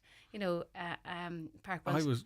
I thought you had said just that it was 110. 110 park runs. I thought you said his age was 110. I was going to say, if you're an hour and a 110, half. Greg, you're welcome. 100%. I'm not far off it, I feel sometimes. But yes, because you can set your own, and it is your own personal goals, because you accumulate how many you've done. That gentleman's done 110, remarkable. And privately, for your own benefit, even if you're pushing a buggy, you push it this week an hour and 20. Maybe you say, right, I'll do an hour and 10 next time. You know what I mean? It just all it shows is that you're increasing your effort. Yeah, and you've tail walkers, so you've people always kind of encouraging you to keep going. You're doing great. It's just a real good feeling. And so come along on Saturday. Be there around 20 past. I'm saying that now, and sometimes I'm running down at 29 minutes past down the steps. But come along and just see what it's about. It's very easy. I suppose, as you said, the hardest thing is just getting there. Once you're there, you'll enjoy it. And you don't have to commit to doing 10 in a row. You can come maybe the next fortnight. And get your family with you. Get the whole crowd out. It's a lovely start to your Saturday. And you made a great point earlier on about how elongating the whole weekend, because it might get you out of your comfort wear. Absolutely. Which other people call pajamas. I call it comfort wear. It does. But you know what I mean? It starts the day. It really does. Because most of us are up anyway, right? Yeah. It's just motivating ourselves to do. So, Sinead, it's been lovely speaking to you. I get you in the next time to sing. But I wanted to speak to you with your park run director and volunteer hat on. And continued success for it. Get out there on Saturday.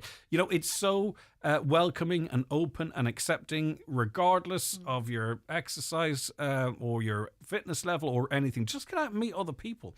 and you can chat to them or not. It's completely up to Absolutely, you. It's very few things that really you have so much control over yourself. And also check out that other list of events that are running, the Donegal Sports Partnership. Check it out. They're marking Women in Sports Week 2025. Sinead, it's been lovely having you on. Thanks Thank you, so Greg. much. Thank you. I appreciate you calling up. And we'll have another person, another guest, another woman, in fact, tomorrow as well. Looking forward to that already. Okay, back with more today after this break. The 9 till noon show is brought to you by Letterkenny Credit Union, offering low-rate car loans with fast approval. Apply online at letterkennycu.ie or in office today. Get the right tools or equipment to get any job sorted with the great weekend deal at Watson Hire in Letterkenny. Hire any tools or equipment on a Friday for 1 day and they're yours to use until Monday. 3 days hire for the price of one at Watson Hire every weekend. Get the job done and dusted with this great weekend hire deal at Watson Hire Lisnanen in Letterkenny. Call 916-7777 or see watsonhire.ie. Log on to Revenue's My Account to claim any tax credits you're entitled to and tell us about any extra income you have earned outside the PAYE system. If you're due a refund, you'll get it within days. If you owe us money, we'll work with you on a payment option. My Account. It's quick, it's easy, and it's free. If you're getting married in 2025, BizPrint can take care of all your printing needs. Not just invitations, but save the date cards, order of service booklets, table plans, and so much more. See what's available at weddinginvites.ie or call BizPrint on 9177955. Back to the pitch with Brian McCormick Sports. Football boots for all ages. Adidas Copa Pure Pro in real soft leather. It's a must try on. Adidas Predator Pro in soft ground. The perfect boot for extra grip on pitch. Boots for kids in Velcro or lace with all your training essentials, gum shields, shorts and compression tops. Look the part, play the part. In store and online. Click on bmcsports.ie. Are you on the hunt for a reliable car that offers exceptional value for money? At iMotors, we have a huge range of 2024 nearly new Nissan models available. Whether it's petrol, hybrid or fully electric, Nissan has a 2024 model that suits your lifestyle. All our nearly new Nissans come with low mileage and are prepared by our expert team. Visit us today at imotors.ie to find out more. iMotors, fearless generation. Highland Radio Time Checks brought to you by EirGrid, the operator and developer of Ireland's electricity grid. EirGrid, powering up communities, powering up Ireland. The time is? The time now is 31 minutes past 11, and there's a fantastic buzz around the radio station. And as I said, there's been a kind of like a sporting theme running through the show. We've had the park run, we had darts, and now we're going to speak about ladies Gaelic football, because the Ladies Gaelic Football Association Congress 2025 takes place in Donegal this Friday and Saturday in the Clanry Hotel in Letterkenny, and we've got a number of guests. The current president, Micheál Naughton, completing his 3-year tenure in the role. Good morning, Micheál. Thanks so much for calling up. Good morning, Greg, and good morning to your listeners. Michelle McKennis, the secretary of the LGFA. Good morning, Michelle. Good morning, Greg. Great to see you again. And Joanne McKinney, chair of the LGFA. Good morning to you. Good morning, Greg. What has the 3 years been like for you, Micheál? A really, really big job, especially in a sport and an organisation that is, I think, trying to, develop and move forward and progress. It's been an exciting time for you? Yes, Greg, it's been a huge honour for me personally, and when I came into the association, you rightly said it was a 3-year term. But we would change it to a 4-year term, so I've done 4 years. I beg your pardon. Sorry, Micheál. No, you're okay, Greg. A lot of people would think it because the GA is that way. But going forward now, basically, people could have gone for a second 3-year term, but it's a 1-year term now that we passed that. But our association has been growing year on year, and that it's basically 50-year celebration last year our association. What work has been done. And see our membership grow to over 204,000 this year. It's been growing year on year. But that's down to our volunteers and the amount of people that we have working on our grounds and in our clubs and in our counties, and that never get recognised but are there on a daily basis, basically giving back to the young kids of this country. It's just unbelievable, and that's what made our association what it is today. For years it felt like, or was the case, that the ladies game and the men's game were siloed. Okay, I think one of your ambitions was to sort of bring that somewhat closer together. Do you believe you've done that? Is there still a bit of work to be done in that regard? Yes, Greg, we have been working on that. I mean, over the last 2 years, a huge amount of work has been done. Mary McAleese, ex-president of Ireland, is the chair of our integration committee. I mean, this year was the first year that a GA or a ladies president spoke at the GA Congress. So that was another step on integration, and I was delighted to be that person. But I mean, there is work to be done. I mean, I really think that basically going forward, in the new One Association, that the Ladies Association keep a part of autonomy, that basically that we have our own identity, because we have built an association that we are very, very proud of. And I think if we all work together and strive for the one, because it's the same people in the clubs and in the counties that are doing the work and is involved. Because if my daughter is involved, it's her brothers involved with the men's. I mean, it's the mums and dads that are involved with the clubs. So the same people are involved. Yes, of course. I mean, there is a little bit of a fear there, probably at county board levels, because we see what it costs to run county teams, and that is a big issue. And I think, in the GA circles, the men's association are standing there and they're looking at, will the ladies have to get the same as we're spending on men teams? And it's not that way. But I mean, we're all working together, and I think basically, based in the One Association, we can be bigger and stronger together, both nationally and internationally, Greg. Yeah, for sure. I'll come back to you, of course. Joanne McKinney, chair of the LGFA. It's a big one, isn't it, the Congress? It's great that Donegal's hosting it. Yeah, we're very honoured to be hosting Congress this year. This is my third year to be part of Congress, and it's a big event in the LGFA calendar. And obviously it's tinged with a bit of sadness with Micheál stepping down, but we know we have a great president in Trina Murray coming in for the integration that's coming through in 2027. So yeah, we're really looking forward to this weekend. A lot of pressure too, though. Pressures for Tyre, Greg. Of course, indeed, yeah. And we had the men's Congress up here recently, and it was fantastic to see. I think the media coverage of these events has gone through the roof now. It's fantastic because this is an association of the people, and I think it's great that we have, even if we can't attend, that we know what's going on and hear from the key figures, and I think that's brilliant, and I hope it's the same over the weekend. What stands out for you over the 2 days, Joanne? It's the people, really, Greg. The people coming from all over Ireland and overseas. The commitment that they give, coming in, and there's a great feeling, there's a great buzz around Congress. It's very important to have everyone there and make the changes that need to be made. It is a lovely experience. It's very hard to describe unless you're part of, as I say, I came in as a delegate 3 years ago. I didn't really fully understand what I was getting into, but that was good. That's how they were able to drag you in, you see. But they're very welcoming, and it is very well run, organised. The whole weekend is very well organised, and we're very lucky to be hosting it this year. Yeah, for sure. Michelle, what's the role of the secretary in the LGFA? I think that's the biggest role of the whole lot. Joanna probably and Micheál will tell you that. So the county secretary basically... Well, they're not contradicting you. 24/7 comes to mind. Suppose I'd be the heart of the whole organisation, and every county secretary is the same in every county. So you're the person that operates everything. So everything comes into you. Now you put everything out, and you're organising. And do you love it, Michelle? Oh, I love it. Yeah, I love it. Because you have to be. It's the type of job that you have to have a certain attitude and skill set to, because it could be overwhelming otherwise. Yes. Yeah. No, I love it, and I'm inclined to kind of take on everything myself and don't want anybody else help me. But I've learned now to delegate and let other people assist me along the way.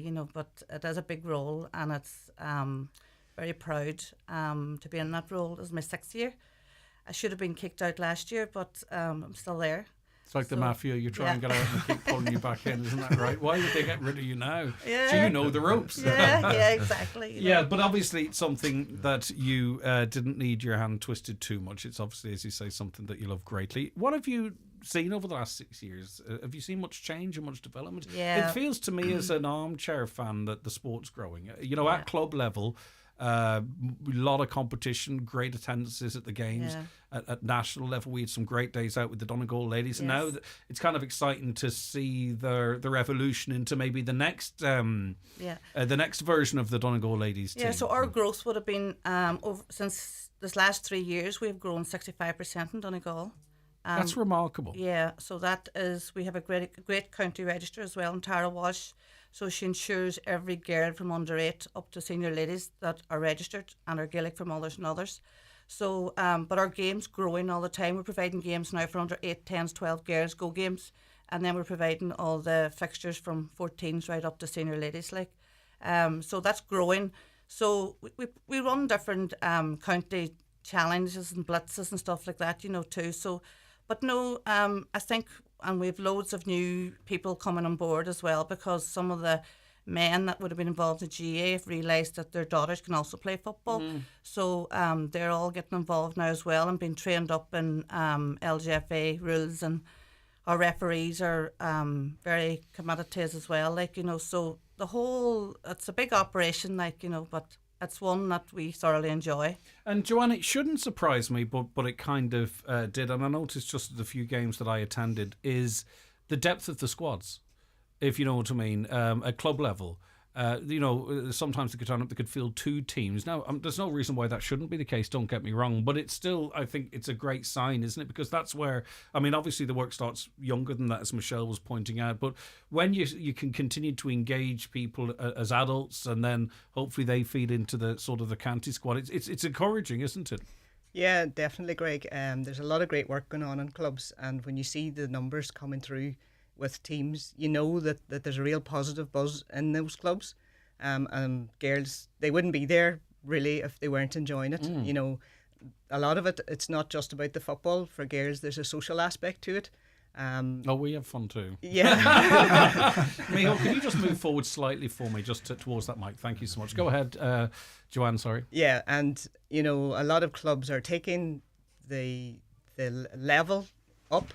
And girls thrive on that. The expectation level is higher, isn't it? Yeah. The fitness levels, everything. There's an expectation that everyone's given their absolute 100. Yeah. It's not. There was maybe an opinion out there that it's only a girls' game, it doesn't matter, but that's going. It really does matter now. The girls really want to work hard and play hard. They really do want to do well. Even as a casual fan, you do see a tone change. Absolutely. In it, but that comes from success often and hard work, right? But success on the pitch, Micheál, it's really important as well, doesn't it? Because if you have your county squad doing really well, or your local club squad doing really well, young girls in the case of the LGFA, they want to be that next superstar. As they see it. Exactly, Greg, and that's what I would say, on a daily basis to our players. They're huge ambassadors for our sport, and by them out there and big clubs or let's be county teams doing well, it gets people involved. People want to be part of it, and we see it even at the moment here in Donegal with Jim being back and the GS. It lifts everybody. And the same now, we have a new manager in with the ladies, and these new girls then want to make a name for themselves. They want to be the next ambassadors for female sports in Donegal, and we have some excellent girls coming through, and that's what makes our sports. It's our players out there basically making recognition and bringing along the young generation. Are you in any way a little bit disappointed or frustrated, Micheál, in that you had your 3 years, you got the extension to that? There's probably other stuff that you feel that you want to work on. I know you've probably got amazing faith in the person coming behind you, right? But that's for the media. Yeah. But in your own self, are you a little bit frustrated? Oh, I'd love another year or two at this, or have you feel your work's done at this point? Greg, yes, you always feel you like to do more on that, and unfortunately, probably like in the Ladies Association, the president basically, is not a full-time role. You still have to work, and that's something that you look at. But that said, probably, I would like to see more people attending our games, and that's an area that we'd work on. And I think a lot of people would talk. A lot of that down too, though, and I don't want to get controversial here. Is some of the scheduling is absolutely crazy. I'm just going on to that. Were you right? It's like sometimes you don't want to have to choose between O'Donnell Park and McCool Park, but you think, like, God, this is bloody disrespectful. Yes, and that's something that we're looking at, and that's something that we've been discussing about in relation to integration. If you look at the moment, like we're sitting here basically with the National League meaning nothing because basically teams don't want to be in it. There's no break. If you look at our All-Ireland hurling final at the moment, there's no break. You go straight into your football. Then you go into the ladies. So I mean, if you look at last year, you had Galway. They were in the GA final. They were in the Camogie final, and they were in the ladies final. And you're asking people to attend. I feel that definitely we have to look at our schedule. I know next year the GA are looking to put their finals back maybe to the end of August. Well, we have an appetite too to see as much of this as you can. You know what I mean? We want to. It's the support. What the public want is figure it out, lads and ladies. We want to be able to attend this stuff. We want to be able to watch stuff at different times on the telly. 100%, Greg, and I'm saying, and our association, we're looking at maybe moving our finals back to September because we felt in September kids were back at school. You were going in, you were getting the promotion. Kids will come back to their families. I mean, it was a big occasion. We're missing all that basically PR because we're all fighting for the same media shots. We're all fighting for the same coverage. We're all fighting for the same pool of supporters, and we have to look at that for the betterment of our sport, because if we take 6 months of the year and toss everything into that, well, all unfortunately will be lost to other sports. And the best way to resolve that is actually in collaboration, isn't it, Michelle? It's in collaboration between the men's games, the women's games, the different disciplines. It's not about banging heads in public, which you aren't doing, don't get me wrong, but it is about saying, right, logically here, this suits everybody. Yeah, so in county, inside like our club games, we would work very well with the men's board. Mm-hmm. So we have ours in the morning, the men's in the afternoon, so we can go to each other's games. But when it comes to the county games, they're set by National and Ulster. So your time's set, and we have to go with the time that they set. So, like for example, last Sunday, our game was set for 2:00. The men's game then, like, so some of ours couldn't get to the men's game because they were on, and that's, and like we. Like myself and Joanne and Michael, we go to all the men's games as well.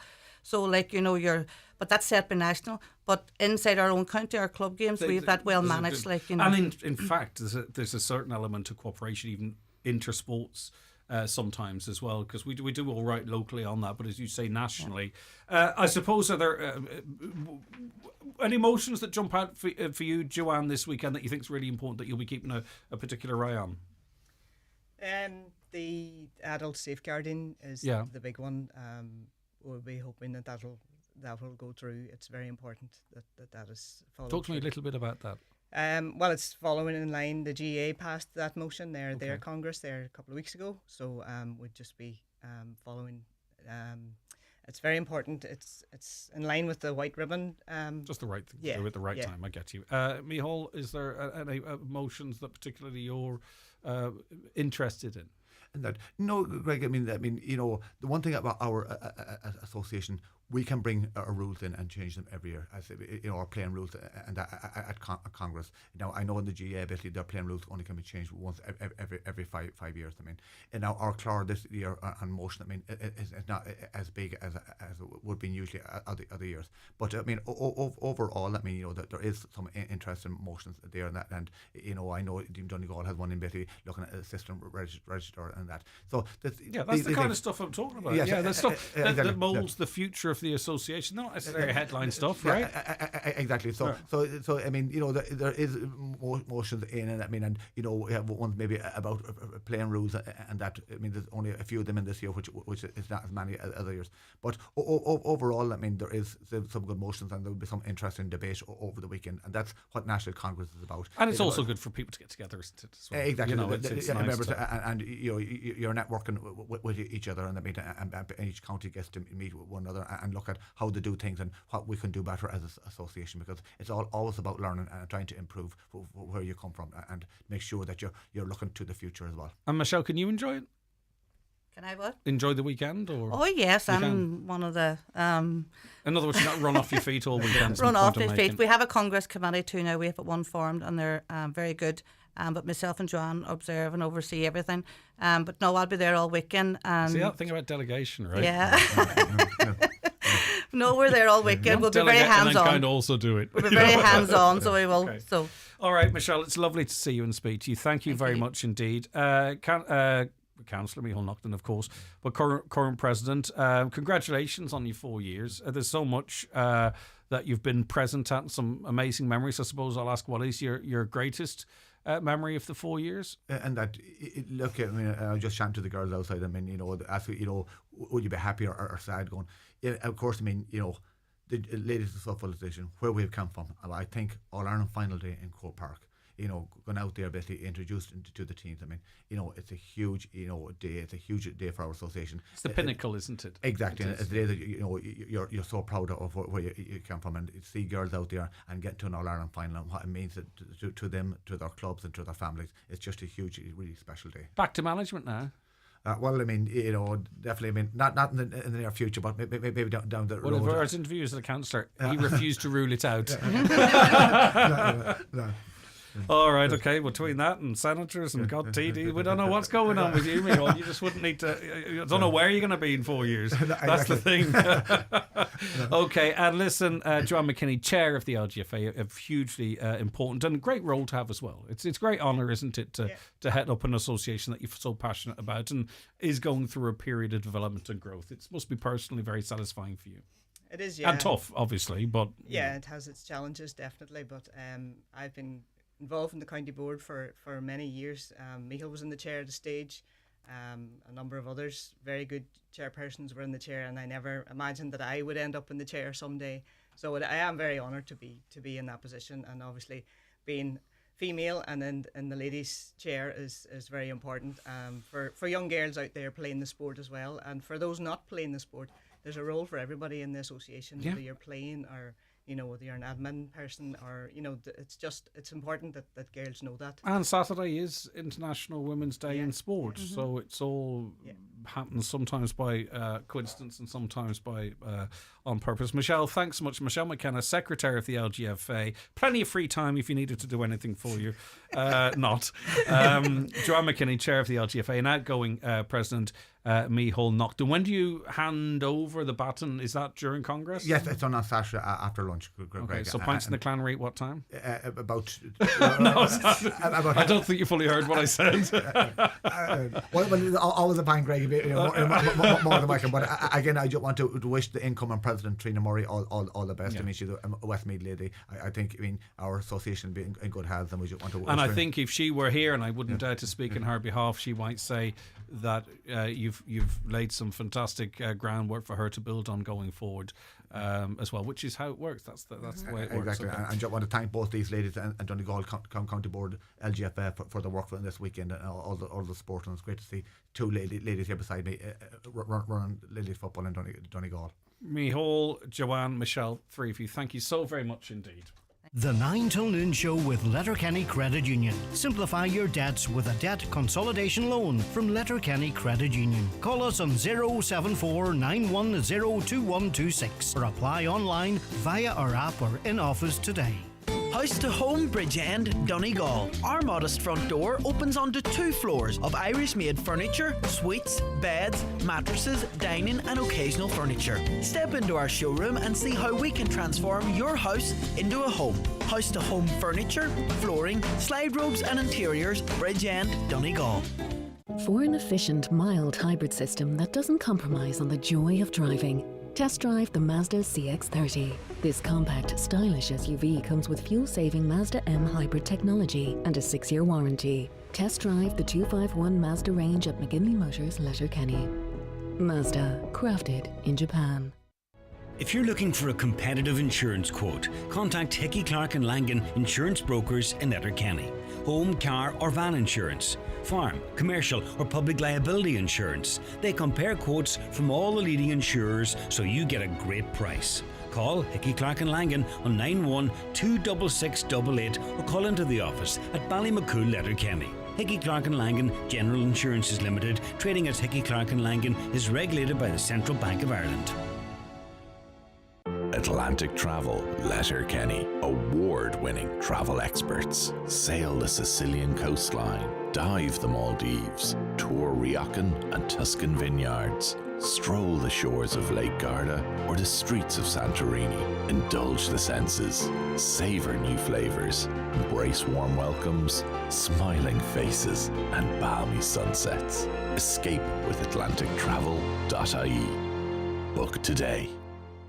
Shop Homeland's March Mega Deals. Pearse non-bio 60 wash, now €12.99, save €4. Portable gas stove, now €29.99, save €5. EFCO 16-inch chainsaw, now €199, save €59. Offers end March 23rd at your local Homeland or homeland.ie. Nationwide delivery available. Jamer Tash of Colin Ferreter and Shaw, Biggie Lynn Ihi Kenya Lahay Rulya Bulya, Nuravea Spurtur Karan Uriada, Garojin Bratna, Emma Kudger to Biosa Studio, Komai Latoskaracht as Aris Shan Wen Rickmanaman and Geltert Lar. Rulya Bulya Sharkuji Art, Biggie Lynn. The 9 till noon show is brought to you by Letterkenny Credit Union. Digital loans now available. Apply online or via our app today and get your loan transferred directly to your current account. Hip hip hooray! Hip and knee replacement surgery is now fully reimbursed by the HSE under the Northern Ireland Planned Healthcare Scheme. Learn how to access treatment faster at Kingsbridge Private Hospital's free cross-border drop-in clinic, Friday 7th of March, 10 to 5 at the Waterfront Hotel Dunlow, with presentations at 10:30, 1:30 and 4. We'll book your initial consultation at our Belfast or Ballykelly hospitals. Guarantee you'll be seen within 7 days, with surgery within 21 days. Email business relations at kingsbridgehealthcaregroup.com to register your interest today. With the phasing out of R32 refrigerant and heat pumps, discover next generation comfort with the new award-winning Grant Airona R290 heat pump, delivering exceptional performance with quiet operation. The Grant Airona R290, heating for the future. Think heating, think Grant. Visit grant.ie. All you need to make your house a home at Patterson's The Hall Lifford. From garden furniture to kitchens, sofas and dining sets, all under one roof. Need a new mattress? Why not visit our sleep centre on the first floor, with a large range of quality beds and mattresses in stock and ready for collection or delivery.